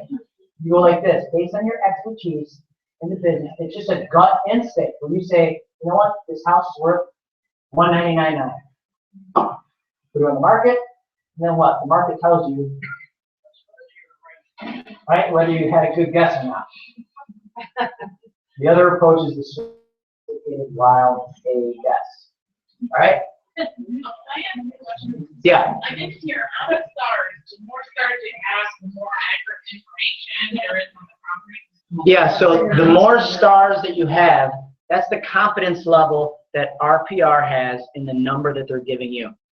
So they're telling you, hey, we're confident in this number. That's plus or minus 10% there. But the other, that 10% is then dialed in further by you, the expert, your expertise. And I'm going to show you how we do that. But as it goes down, that variance, the estimated range, will also increase. Because they're saying, hey, we don't have a lot of data, we're just guessing just like you. And at least they're telling you that, right? It's the reliability of the accuracy. But you have your basic facts, right? If the property has been on the market in the last umpteen years, you'll find some photos, right? So if somebody called you and said they bought it in 2008, 2009, depends on how far back your MLS went when they integrated with RPR, you'll have some photos there. This just happens to be from Google, right? But I also can go here, compare historical records, and I can see a couple things. So when they bought it, yeah, so I have two comparables here on this property. When they bought it in 2007, the list price was $219,900. The historical AVM, which means that moment in time, that's what RPR felt the property was worth, and it's an AVM because they didn't have that much data at that time. And then even back in 2004, which this property was built in 2004, what the list price was, what it sold for, and then there's no AVM because RPR doesn't hold that far back. Okay, for this area. But you also have the photos and descriptions. I really like this if somebody calls you and says, either it's a house flipper, right? So you can see what they actually did from when the previous listing was on, or if it's somebody that's sold in the last couple of years and they're trying to put it back on the market, you can see the property, right?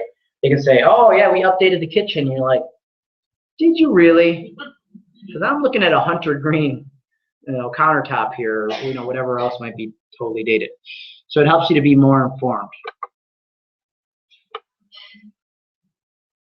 Okay, you can, and this was a recent update in the last 12 months, you can upload photos of the property.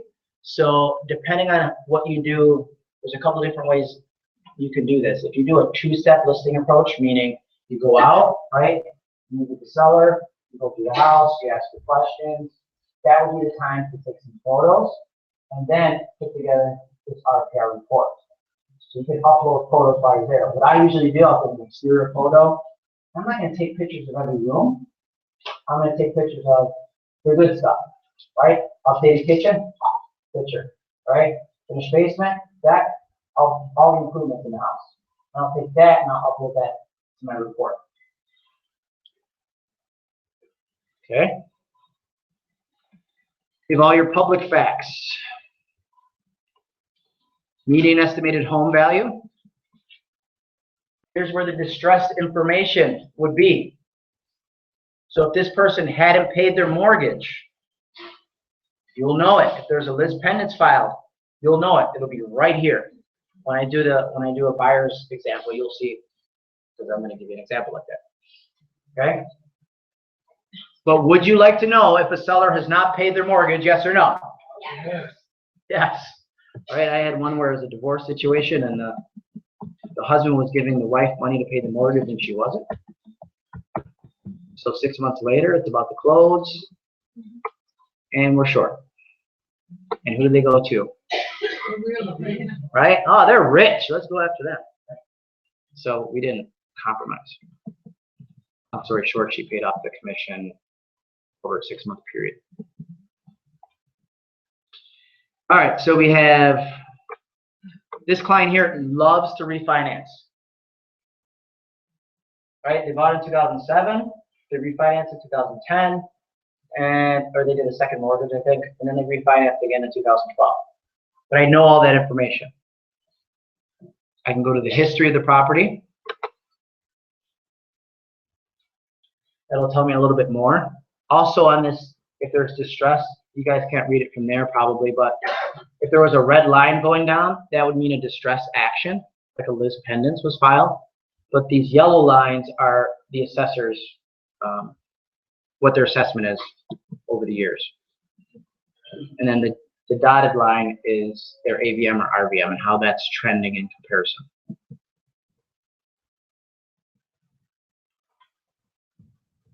Okay, and we have mortgage records. Schools nearby. Is it important to know anything about school districts when you're talking about real estate? Yes, right? And is it more important to give them your opinion or the facts, right? Be the source of sources. So I'm going to show you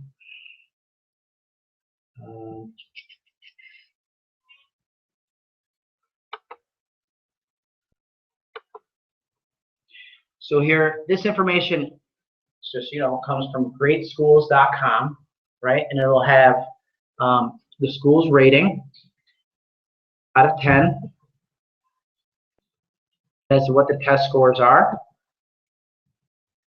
Okay, Regents. And then you even have reviews. These are reviews by parents and by students. So it's entirely up to you. So in your report, you have a checkbox, one for school reports and then another for reviews of those schools. I've had teachers and past teachers in my classes that say, I don't want the reviews on there because it's an opinion of what somebody thinks about the school district. I just want the facts. Okay? So this one says, school ignores the needs of special needs students. District administrators are poorly trained in rights of disabilities. I've talked with other parents in the area and what's their substandard services. So a lot of what she's saying is hearsay, but again, that's her opinion. Second one, connected to the students, provides many opportunities to get involved. Music program is outstanding. Continuity of house progression works well. I had one the other day. It was the highest rated elementary school in the town that I live. Highest rated, right? I sent the report to my client. One of the reviews said, if all you care about is test scores, this is the school for you. The teachers are disconnected from the students and their everyday involvement. All they care about are their test scores, and if a student can't keep up, then they feel that they have learning disabilities and they need to go to another school. Based on that review, my client said, you know what, maybe I don't want to go to this. People value different things. It could be, you know, I'm big into the arts and I want my son to go to a school that has a great music program or great sports. It's amazing how many guys could care less about the test scores and want to know how good is their football team. Like their kid's gonna, you know, get drafted to the NFL and take care of them later in life.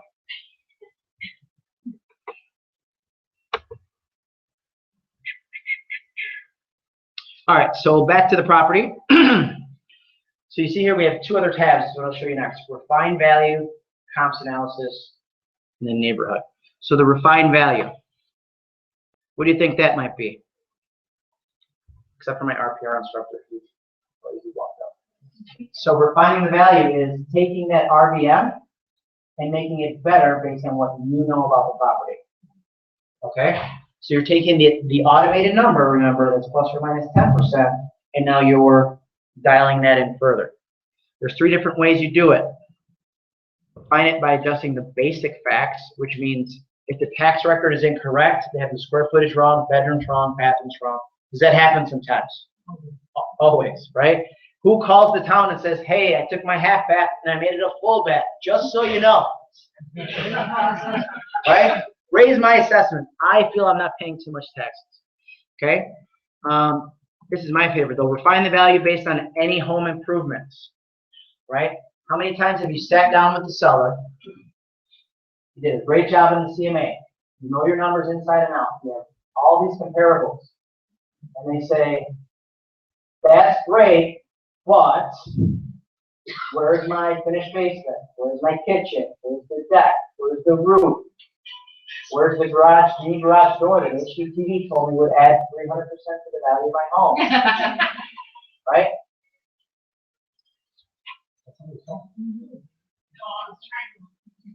Oh, okay. I think that was a donation to Architect.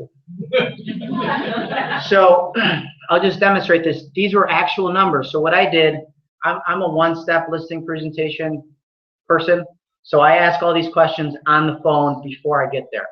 I say, this guy's name is John. I say, John, what were some of the improvements you did to the home? When were they completed and how much did they cost? Okay? So you have to change your conversation that you have. It used to be, what kind of updates have you done? Now it's more exact. What updates? How much did it cost? And how long ago was it done? If the guy says, I'm a handyman,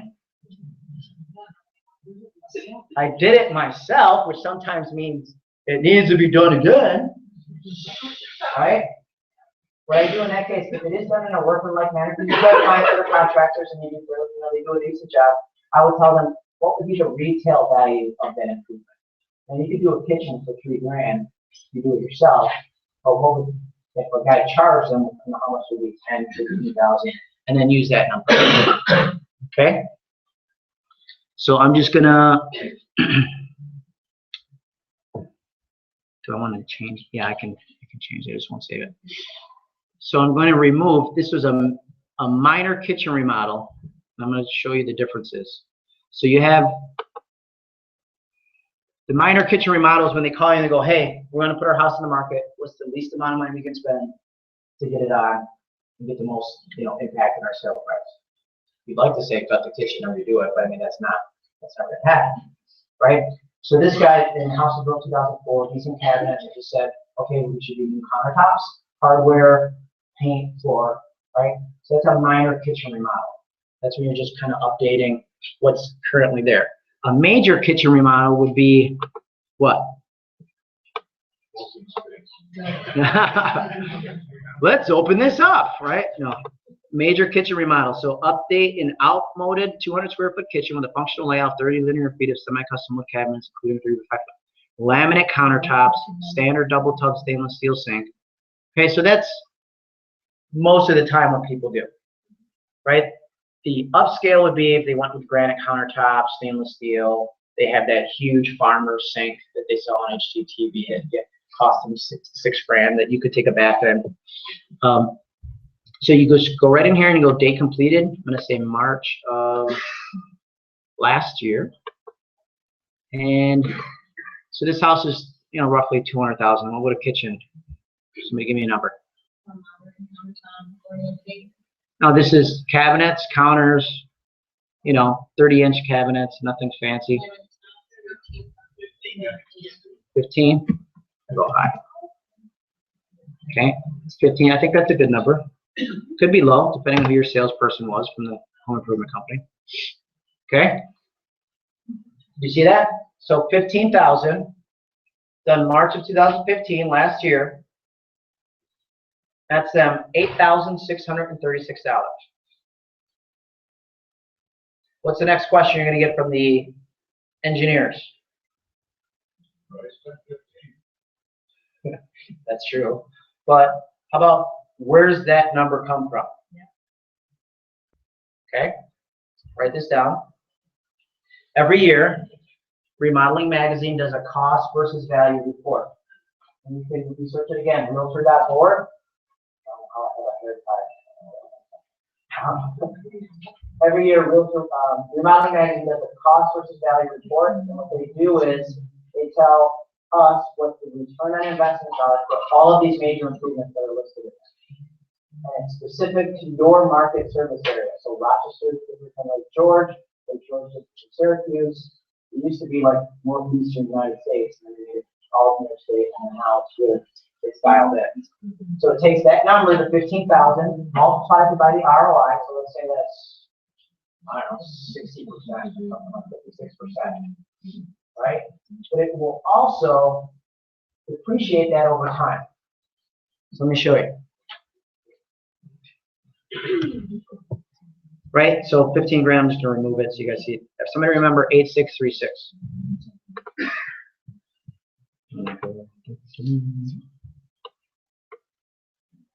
Major kitchen remodel. And 15,000 to send. I'm going to say March of 2009.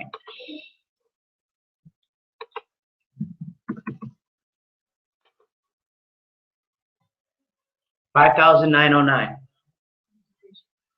See it? So depreciated by roughly another 3 grand or so. Because at some point, a new kitchen is no longer new. Right? In real estate, we love those 2 letters after the ER. We like it's new. That is like 10 years. Right? And at some point, it needs to be done again, depending on the selections that they make. So that's one way. I get all that information up front. Here's the second part. Refine the value based on market and home conditions. So market conditions in this area are about average, right? Home exterior condition, it's in good shape, but here's the deal. I don't know if you can see it in the picture, but if you park in this driveway in winter and it's icy, your car will be in the street. Okay? It's like one of these mountains you guys have here. It's not that severe, but it's a steep driveway. So I had to make some kind of adjustment in value because as a buyer, that's going to be a concern for you. You may not, they didn't realize it when they bought it, but sometimes if it's somebody buying their second house, this is more of a move-up market kind of thing. You have to make an adjustment for it. And that's part of the reason that we're listing in April rather than February. Because if somebody gets out of their car and it's icy out, next thing you know, this guy's slipping, sliding down into the road. We're not making a sale. Okay? But interior condition, same thing. If you have a property that's dated, right? I had an agent that called me a couple months ago and said, this property, I mean, the kitchen is immaculate. You could eat off the floor. Bathroom's the same way. But it's the same kitchen from when the house was built in 1965. It's retro. It's back in. It could be, depending on your area. It's Art Deco, right? It's coming back in. But, I mean, that affects the marketability of the property. It's not necessarily the condition is bad, but it affects the marketability. So I would make an adjustment in the interior conditions in a situation like that. That make sense? Yeah. So you can see it creates line item adjustments. And here I have a positive 16,895 based on the improvement. But then based on the other conditions, market and home conditions, it has a negative adjustment of 5,915. And these are line item adjustments that will be in your report so that your client will understand that you've made these adjustments. So if you sit down and you say, this is what I feel the value is, and they go, well, what about my kitchen? What about the finished basement? Boom, boom, and boom. Anything else? Did I miss anything? Question?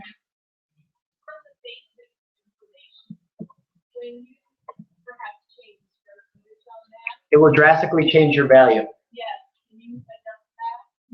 No. So my advice is, don't change it.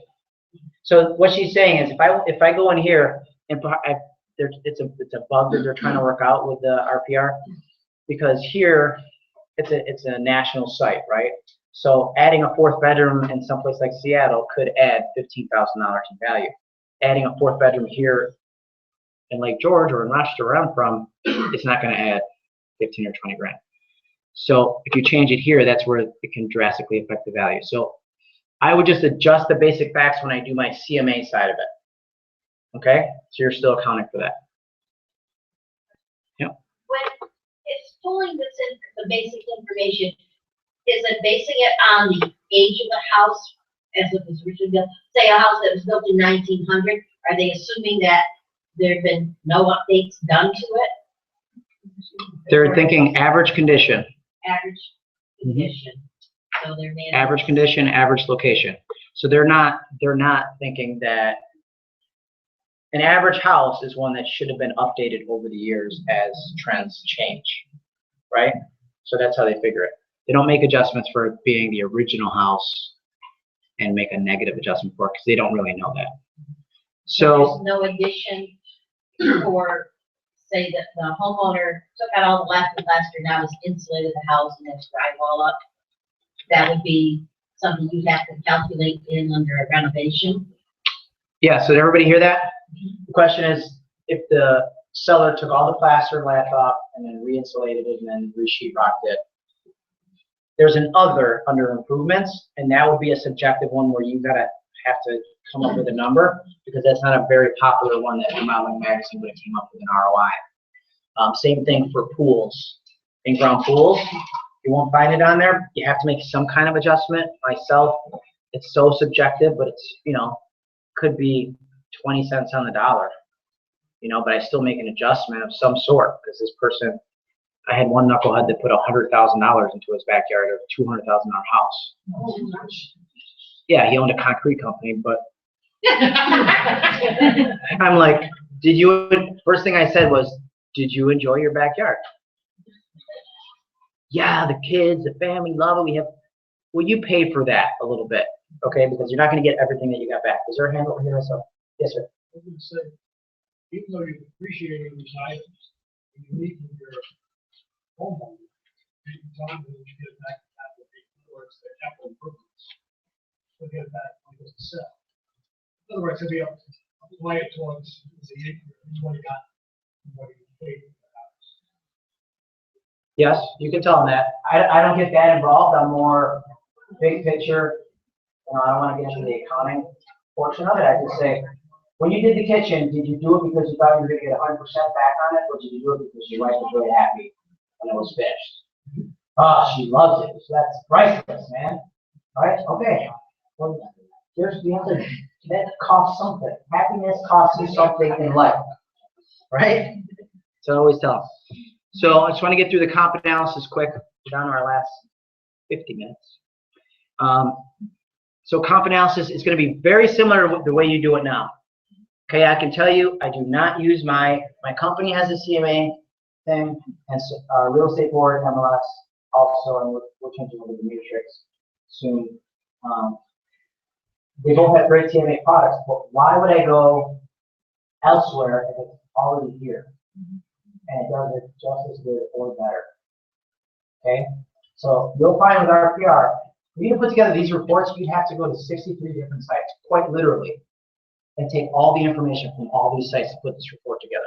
And you can do it in one place and do it in a matter of minutes. I mean, I won't tell you, there's sometimes that I have 30 minutes to get to my listing appointment, and I spend 10 minutes finishing up my RPR report and printing my paperwork and getting on my way, at the last minute. Sometimes, not all the time.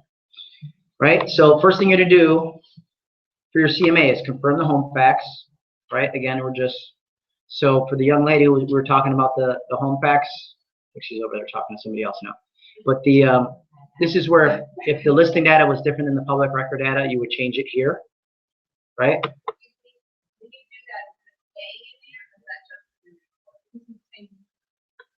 It's going to state yes. The answer is yes, both. So in your report, in your report, it'll say public facts and it'll say listing data because it's what you inputted. Okay, and it saves in there as long as you save it. Jman, can you just reiterate the public isn't or the assessors or any other agent? It doesn't change the public Okay, data. so I will repeat for those who didn't hear me earlier. First time. Any information you change in here stays in here. Nobody else can see it. If Ian and I are in the same office, she can't even see what I've done in the system. So if we're going in a listing appointment for the same house, she can't see what my magic number is. And I can't see what hers is. It's proprietary. It's confidential to you, and you're just like you would now. If you put something in your CMA and your MLS, nobody else has access to it, right? Or hope. No? Yeah, no problem. That can help.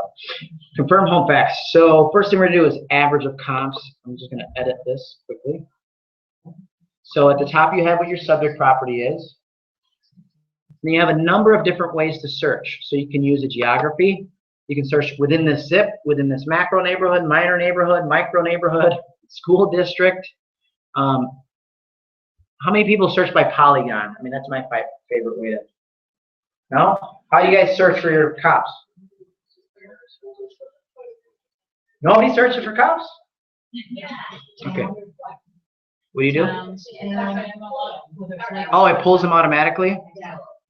Oh, okay. So with this, you can kind of do what you want. So I could go like this and go polygon. And say this is a really cool neighborhood. That's only specific to this crown looking area. Right? So I can search in that area. I can save that. Or I could just say use a geography. I can say within the school district. Right? Well, you could do zip code. You could do or town. Right? So it's whatever. The important message I want to convey here is it's up to you. Right? The system is not going to control you to do what you want it to do. What it wants you to do. So date within the last month is within the last 6 months is your default. I could do within the last 12 months.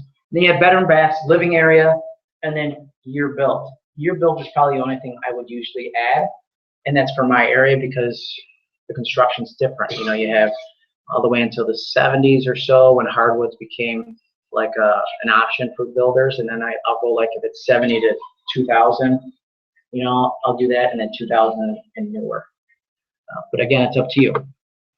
So this one was built in 2004. I'd probably go with 2000, and then leave to 2015 because I don't want brand new construction.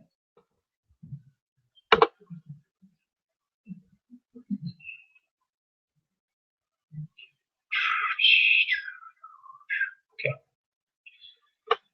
So here's our comps.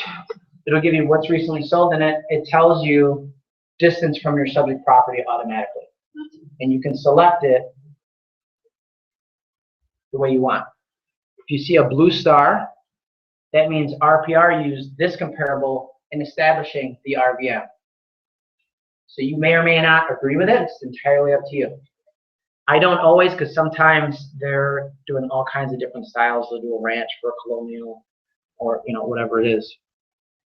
But I'm not going to distinguish at this point. I'm just going to go like this. Is there any way to override? The blue stars? No, because the blue stars are what RPR selected. So they're just telling you these are what we selected in using our RVM. Because you can't control their number and how they came up with it. That's their own specific algorithm. Right? But you're controlling it now by picking your own for your CMA. Okay? So you just go through and you pick some off market. You can pick actives, pendings. I'd like to pick them all, and then you go to the bottom and you go update valuation and close.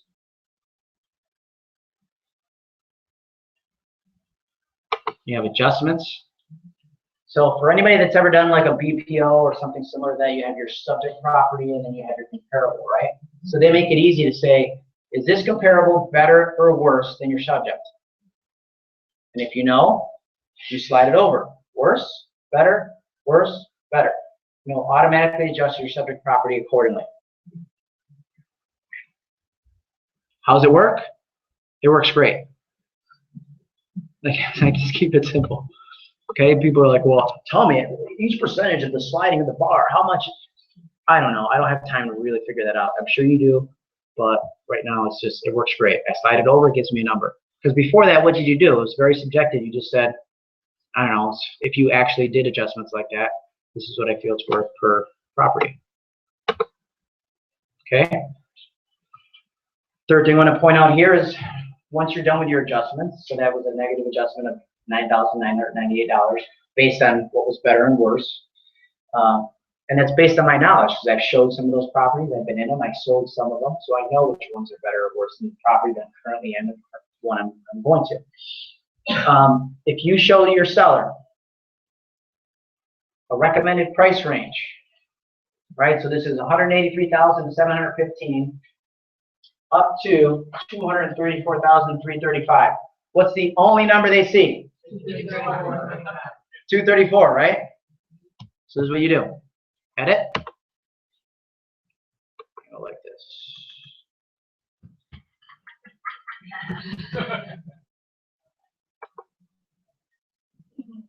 Okay? Now you may say I fudged the numbers, but it's not, I did, right? But I'm not going to list that house for more than 219,827. I may list it for 219,900. I mean, I would probably push it that high.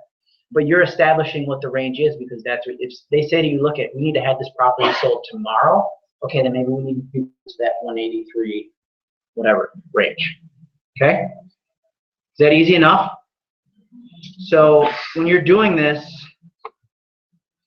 if you're an appraiser type, engineer, architect, love details, love to debit and credit everything, sales comparison analysis is the one you want to check. That one gives you the opportunity to make adjustments on every part, every amenity of the house. Okay? 99% of you want a quick and easy way to do a CMA, right? Here it is. You can do it in less than, once you really get into it, it's less than 10 minutes. Okay, and then all you have to do to get a seller's report, I want everybody to search on their tables. You should have a seller's report.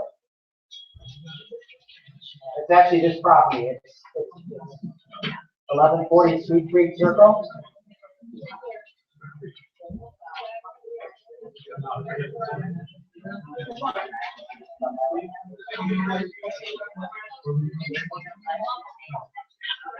Yeah, it's the big one.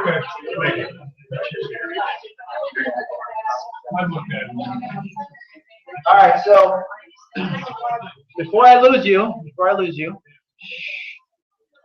all you have to do to get this report is hit print report. Okay, you select seller's report. Right, I'm going to go more details. There's a checkbox for every single page of this report. So my advice to you is print one of these encyclopedias first, right, on a property that you're familiar with, your own property, your own listing, whatever it is. Go through each and every page and then pick and choose what you like. It's entirely up to you. You have the freedom of choice.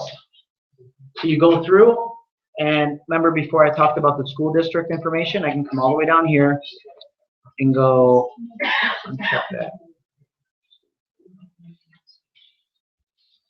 We have property history, market activity. Okay, so you uncheck it. The next time you come in, now that's your default report. Okay, it'll automatically be there. So I'll come in here and I'll go include recipient name. Okay, be sure that if it's, you know that you're meeting with both of your clients, or if it's a divorce situation, don't put the other spouse on there if they're not living there anymore. Whatever it is, include your recipient name, and then you can either display it now. For those of you who have iPads and using some kind of electronic presentation, you display it now, save it to your hard drive, put it in the cloud, and then download it to your device. And you have it to go over with them. So you don't have to print it out. If you're dealing with somebody who's an engineer, personality type, emailing the report to them is critical. You want to do it the day before, because they need at least one day to, the word they'll use is digest this information. Okay, and I guarantee you're going to get that listing, because they love charts and graphs and percentages and all the information that's in here. Me personally, I'm like, just let me get to the last page. How much is my house worth? Where do I sign? Let's, get it over with. So it's important you know your personality profile of the person that you're working with. So you just go display now, run report.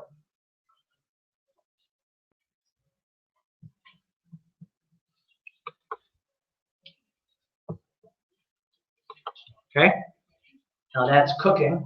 I just want to grab, see, I got it here. All right, so I like to print it out, and in my office I pay for a copy.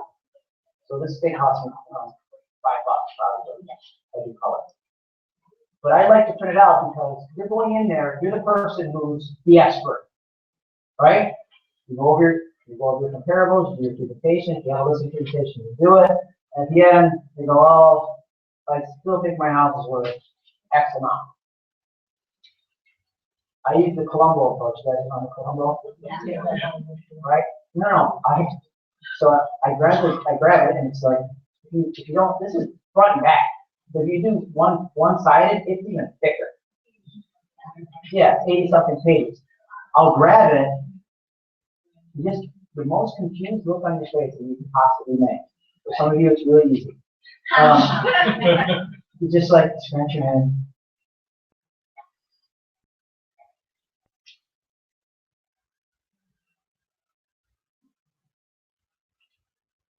I don't see that. Right? It's the power of the silence. You sit there, you look, and like, you gotta look at it like, I don't get it. I just gave you the Encyclopedia Britannica on why the price I'm telling you is the price that it should be, and you're still saying we should list higher. That's when I would say, there's a great agent in my office I'd like to introduce you to. Right? I'd rather turn you down now than let you down later. All right, so is that easy enough for you guys, creating the report? Question, sir? Yes, on the square footage, what's your plus and minus? I just use the default. I think it's 10%. But it all depends. You know, you get those smaller houses that are like just under 1,000 square feet. Like, you know, subjective. So all this is part of the report that I'm going over here. You have the summary section. So how often people hear that you're in real estate, what's the first question they ask you? How's the market? Right? Rather than, well, houses are selling, financing is available, I'm never too busy for your referrals. Here's my card, right? The same thing that every other agent does. You could say, look at median estimated home value is 185,380. It's down 0.33% in the last 12 months, but it's up 4.7% in the last 12. You're impressed, right? What have I just done? I'm the market expert.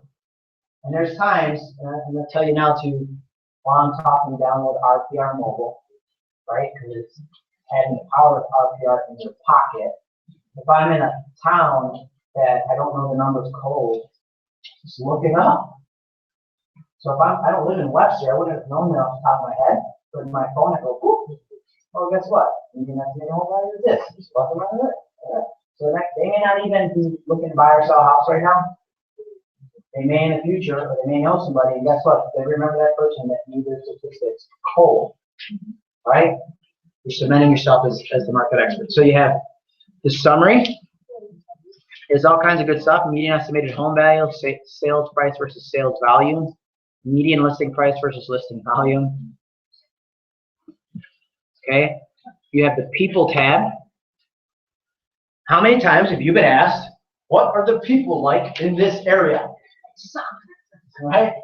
Like, I don't know. I'm pretty sure they're Americans, you know, like, but here you have, and I work a lot with folks who have younger children, so it's always like, are there kids in the neighborhood? I don't know. I saw a big wheel over here, right? You got to go by like, oh, there's a little play set. I don't know if that, you know, it looks older. I don't know if anybody plays on it anymore. But here you have the factual information. So population of children by age group, population of adults by age group, households with children, household income brackets, occupational categories, and even how they voted, not how they voted, but how they were registered in the last presidential election. That's done by the census data. So this area is 58% blue. All right, and then we have quality of life. So New York State, upstate New York, touted as some of the best quality of life in the United States. You may not feel that way when you're buried under the feet of snow in the wintertime, but it's a true story. Okay, but what does that mean? It means different things to different people. Here you have some data. Average commute time is for 77.3% of the people that live in this area, they commute by car. And it takes them less than 30 minutes. Okay? That's a huge difference for somebody who may be relocating from the New York metro area, right? Where they're used to like, hey, I just wake up at 4 because I get on the road by 6. So it takes me 2 hours to get to work and 2 hours to get back home. All right? How they get to work. Average monthly temperature, you may not want to show them that. I don't know. What if there's somebody moving from Florida, they're like, I want the change of the seasons, right? Well, welcome. Well, you guys can change the seasons every day almost, right? So it's like average minimum temp, January max, July. And then walkability score. This is huge with the millennials because we're seeing a reverse migration. So some of you folks and some of the boomers, it was you lived in the city and you went out towards the suburbs. Now opposite is happening. The kids are going from the suburbs and want to live in the cities and the villages where they have high walkability, meaning they can just park their car, they can walk to the restaurant, they can walk here, they can do the groceries, walk the dog, go to the park, all that good stuff. Okay? Easy enough? Say yes. Yes. All right. So, next example will be a buyer. So, what's the difference between a buyer and a seller as far as the property is concerned? With a buyer, you know the property, right? They say to you, more often times not, right? It's like, okay, you go out, you show them 5, 6, 7, 35 houses, whatever it is, 65 for the lady and the dog.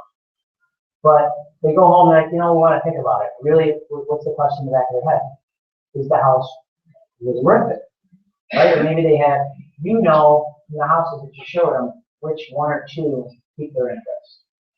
So what I always do, I'll go home and I'll just do a quick property report, and I say quick because I can do it in 5 minutes or less, on the two shiny pennies of what they looked at that day. Without them even asking for it. And I send it to them. So now I'm already answering the question that's in the back of their mind. Is it worth it? Okay? So here, this is a lovely, lovely home that I have listed. It's a handyman special. Has lots of potential. Real cream puff, won't last. I'm trying to think of all the cliches that we use. So here the list price is $104.9, and it just so happens I didn't the refined value. I was just playing the refined value, that's why it's 141,433. But current RVM 104,710. So I actually listed it without looking. Like she asked me, okay, in the as-is condition, what is this property worth? I gave it 104.9. 5-star rating. So this buyer is interested in the property. There's some pictures of the property. You have the description from the MLS, right? I mean, I even have on here projects. Let's see, what I write here. All major things are done, but there are some unfinished projects, like downstairs powder room was gutted and not finished. Peeling paint on a small area outside. Hardwood floors to be refinished, and windows are approaching the end of their useful life. May not qualify for FHA. What do you think my feedback is? I had 23 showings in a little over 2 weeks. Too much work. Do you think you were going to walk in there and go, oh, he lied to us, it is move-in condition? You know what I mean? It's like the buyers, it doesn't matter sometimes where it's priced.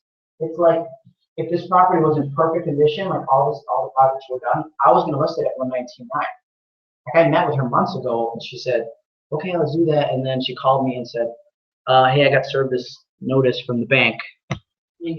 I need to sell right now, and I'm not going to do anything. So there's two different values there, right? So I want to show you the Liz Pendants.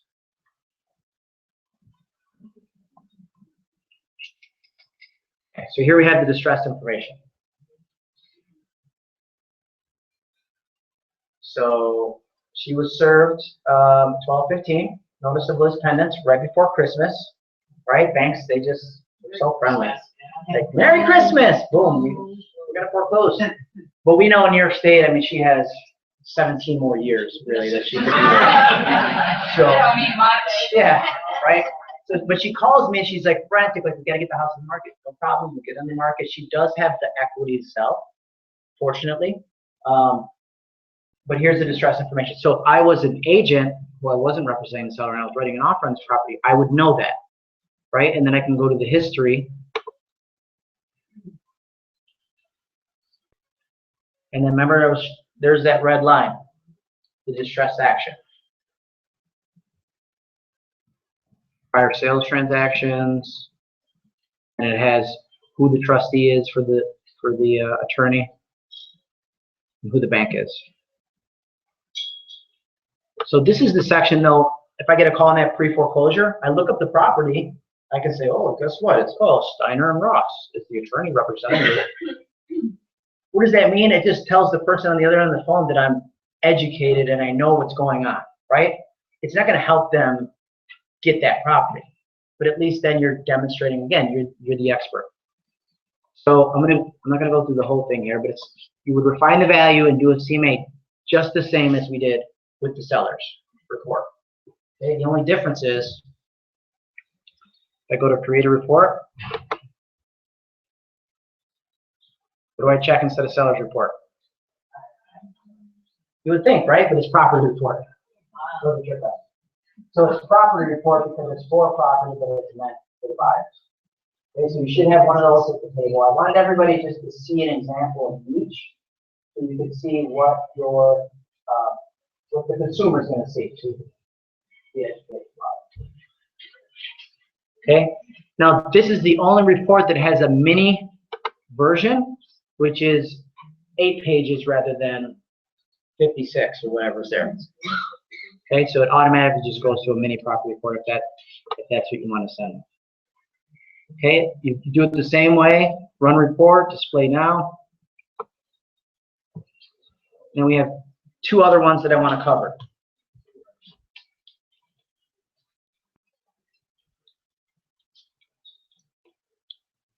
Market activity. So again, what's the #1 question you get when you, how's the market? Right? So if you go to market activity, I'm going to go here. I'm going to do Lake George, New York.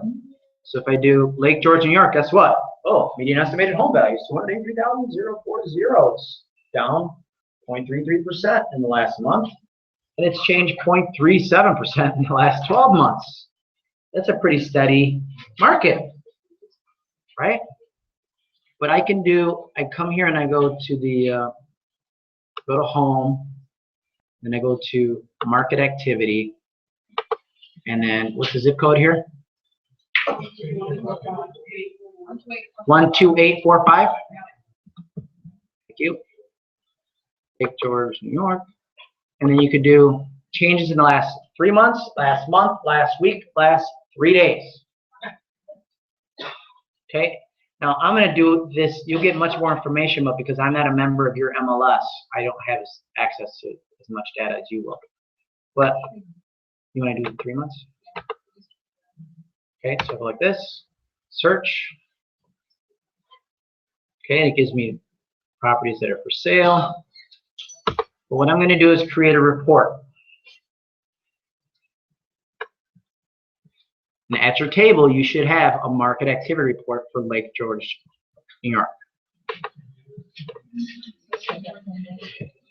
Okay, so how can you use this in your real estate business? So Eden says, carry them around, next time you're asked, you can hand them out. When do you have the opportunity to get things out to people on like a Sunday? Open house? Right, so they come to the open house rather than the flyer, which you spend a lot of time on, and it costs $2 per brochure, and it's very fancy, and you all love it. It gets recycled after they leave your house, right? You have something of value that they can take with them. And part of my sign-in sheet now says, would you like to receive a market activity report every month? Yes or no? Who would say no to that? Nobody. So now they've given me permission to follow up with that each and every month. Because we know if a buyer walks through your open house, they may not be looking to purchase today, but they could be, looking in the next 5 months, 6 months, year, 10 years, right? If they're a millennial, they got to get out of the basement. So it's an item of value. And you can do that specific to the area that you're in. that day, right? So if you're in Lake North today, and then you're going to Spoon Lake, right? You're going to Spoon Lake next Sunday, you do it for that specific area, right? And anybody have farms? I mean, not literally like farms, but areas that they farm? Or database that they like to keep in touch with, past clients, whatever. And you can send your market activity report to them every month. Okay, again, specific to their area. You can say if you had a certain neighborhood that you, like a subdivision or something like that, that you were concentrating in, you could do just that neighborhood. You can save it in your criteria. Okay? That's your one report. Second report, the neighborhood report, right? That's the other question you get. How's the neighborhood? Sorry. So how's the neighborhood, right? Again, you have something. Okay, activity, it should be a neighborhood report. No? All right, so the neighborhood report is very similar, but it just has that neighborhood data. Again, open house, I'll have a stack of market activity, stack of neighborhood reports. I have a property report on the property that I'm at. So I have all kinds of good giveaways for the people that are there. Okay? Any questions on that? Forever hold your peace. You also have in here, you can do a property flyer for those of you who might be running late for an open or something like that. You want a flyer quickly to be made for your property. You can do that here. And then you can also do a school report. Okay? So the system is very intuitive. It just involves you actually getting in there and just playing with it. If you ever have problems, yeah, I'm going to give you my personal number. Okay? I just put it on the bottom of the RPR site, though. It's 1-877-977-7576.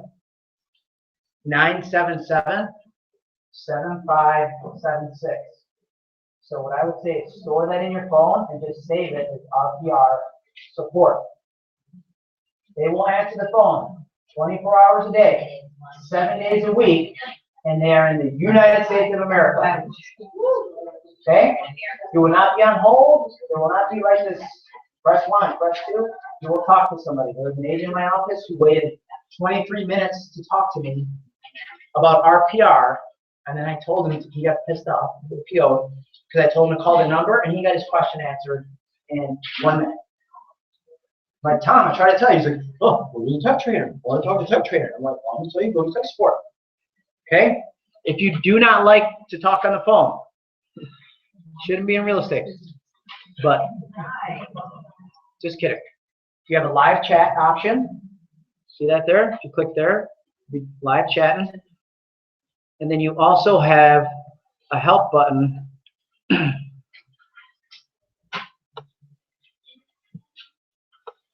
at the top here. So if you click that, that brings you out of RPR, and it brings you to a whole support help desk. Okay, and then lastly, at the bottom here you have blog, B-L-O-G. If you click that, that'll take you to blog.rpr.com. There you have like recorded webinars, you have all kinds of flyers and just self-learning stuff. So if you, after today, it's piqued your interest, but you want to learn more, there are so many more topics that are RPR related. And I think you guys have an RPR trainer here, right? Raise your, no? Okay. Well, I'm your RPR trainer here. So if you want to invite me back when the weather's warmer and the stuff is open, I'd be happy. Okay, so that's our live demonstration. Who feels that RPR has a little bit of value? Yeah. Okay. So I accomplished something today.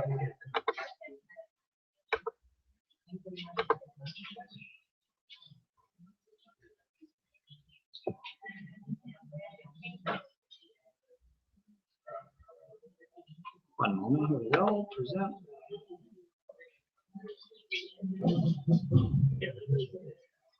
All right, so wrapping it up, chapter 4. We're not going to talk too much. There's not really much to chapter 4. It's more just wrapping everything up and tying it together. We should have about 19 minutes left. What do we got? 17? On the money. On the money. Okay, so RPR, win for consumers and for realtors. So, what is RPR for your network? It's a robust prospecting tool, right? So not just working with buyers and sellers. Do we have anybody here that enjoys short sales? No, they're at the office right now banging their head against the wall, right? So I have a guy in my office that's what he likes to do. Once in a while, he's a glutton for punishment.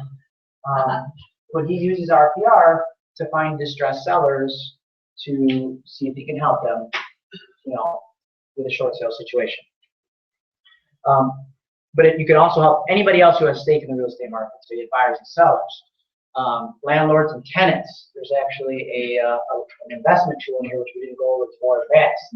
But I can create this spreadsheet with a conservative, aggressive, and in between strategy on making an offer on a house, what the cap rates are, all kinds of stuff. Does that make sense? Okay. So the power of RPR, if you don't know it already, it's a huge time saver. Would you agree? Yeah. I mean, the reports that I've showed you, again, once you get using it, 5-10 minutes, really quick push of a button, and it's all done for you automatically. You have anywhere access, so that's going to bring me into RPR Mobile, which I'll talk about for 5 minutes. But you have 3 scenarios, right? You have a property report is for my Uncle Joe here, who's on a Sunday afternoon drive, right? He calls me and says, hey, I'm looking at this house, just want to know what it might be worth, right? Property report. Seller calls you, how fast can this house sell? Or what do you think the house will sell for? I had somebody call me and say, I'm thinking about doing this renovation to my house. Sometimes you get those if you stay in touch with your clients, right? I'm thinking of adding, doing an addition. What do you think the house would be worth? What do you think my return on investment would be? You can use RPR for that. And then the sprucing up adds value. Helping distressed property sellers. So sometimes with sellers, it's helping them understand the market realities, right? Somebody calls you and says, hey, I'm distressed. I got this Liz Pendants I was fortunate enough that seller had enough equity in the property that they could sell. But somebody else, yeah, if it's a short sale or something like that, you still kind of have to say them like, hey, you may have a challenge here, but here's the people you need to talk to in order to work out what's called a short sale. Okay? Helping buyers. How many buyers have you worked with that think a short sale means that they can close quickly? Right? Short. That means short amount of time, right? No. Opposite. Like an oxymoron. Right? So helping them understand. Work with lenders and relocation companies. Anybody here do any relo work? Raise your hand. Okay, 1, 2. Okay. So with relos, you have to do these VMAs, right? They're called brokers market analysis. They're not fun, right? This is what you can do. I'm going to save you 2 hours of your life every time you have to do a VMA. You can do a seller's report and send it to them before they request the VMA, and they'll take it. Yeah. And they'll be like, this is great, so robust, you spent so much time. Yeah. Yep. Here it is. It's all about saving time and being more efficient. And then every month, those folks, they want an update, a market update. That's what I do. Market activity update. There you go. Send it to them. Oh, I don't use your forms. These are. It's a system that my association has created. Yeah, and they love it. It has some more information sometimes than the market reports that they ask for. Okay. So as you learn information, use it responsibly. Right. You find out that somebody you went to school with now has a Liz Pendants filed on their home. Don't post on their Facebook timeline like, hey, saw you're getting foreclosed on. I'd be happy to help you. Right? As realtors, we're privy to confidential information. So be sure that you use it responsibly. Okay? Not just that, you'll see nowhere under the demographic information is there information for somebody to discriminate based on any of the protected classes, right? So in my neighborhood report, it doesn't say how many green people live in this zip code because we don't want to give them information that would allow them to discriminate. Does that make sense? Okay. RPR mobile. So I'm probably one of the only instructors that will tell you, take out your phones.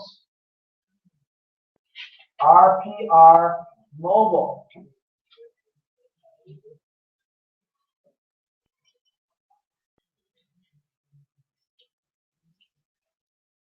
Different app, depending on, there's one for your tablet and then there's one for your mobile device. This is a quick demo. Can you guys hear that? Sounds ago, so.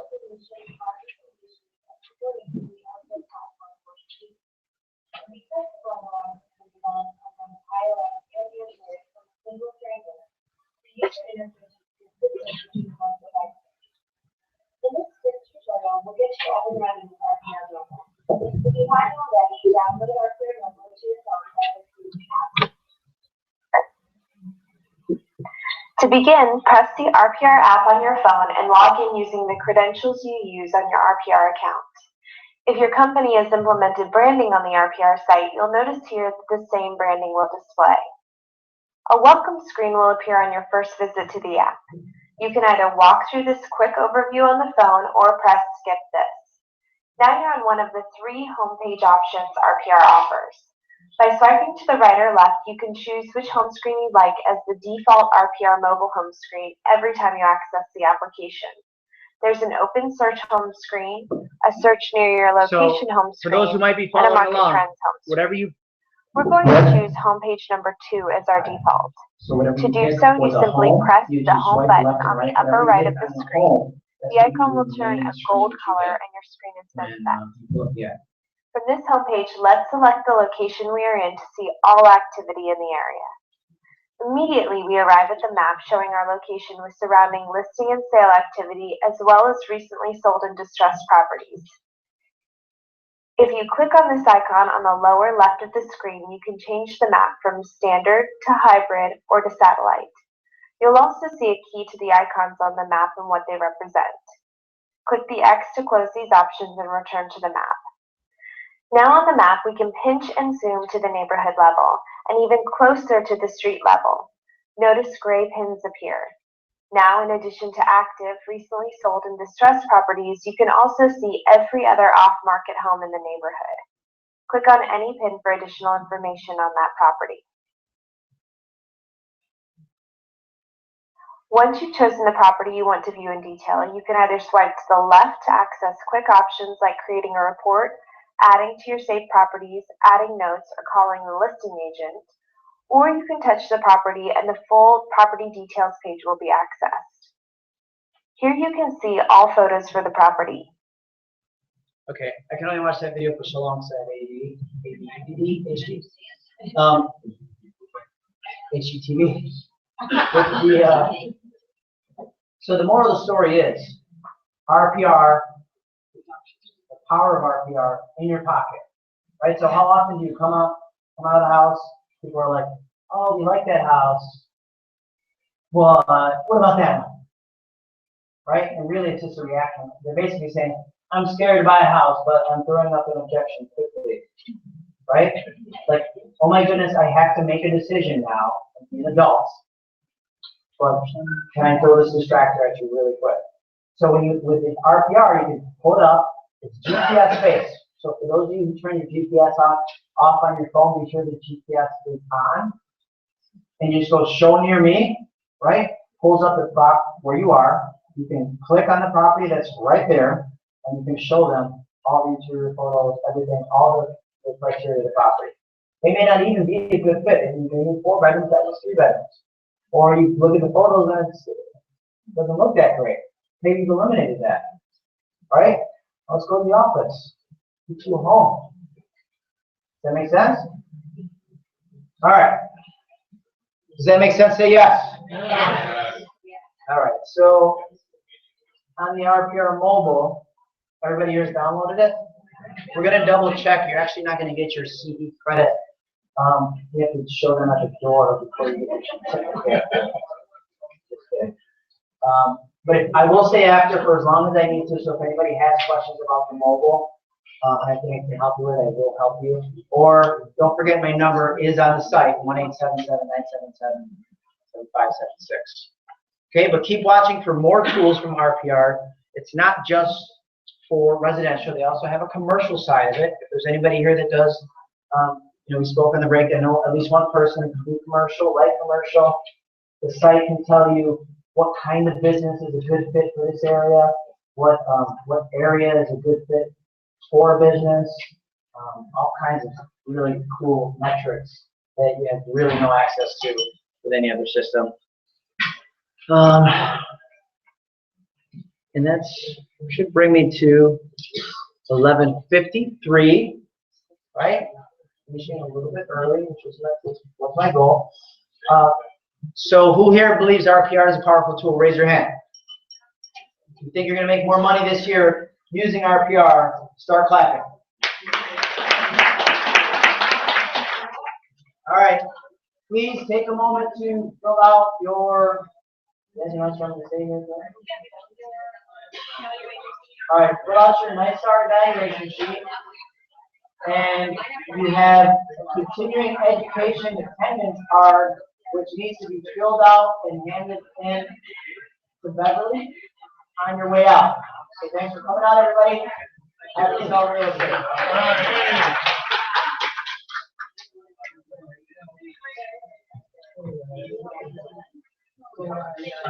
Oh, get ready.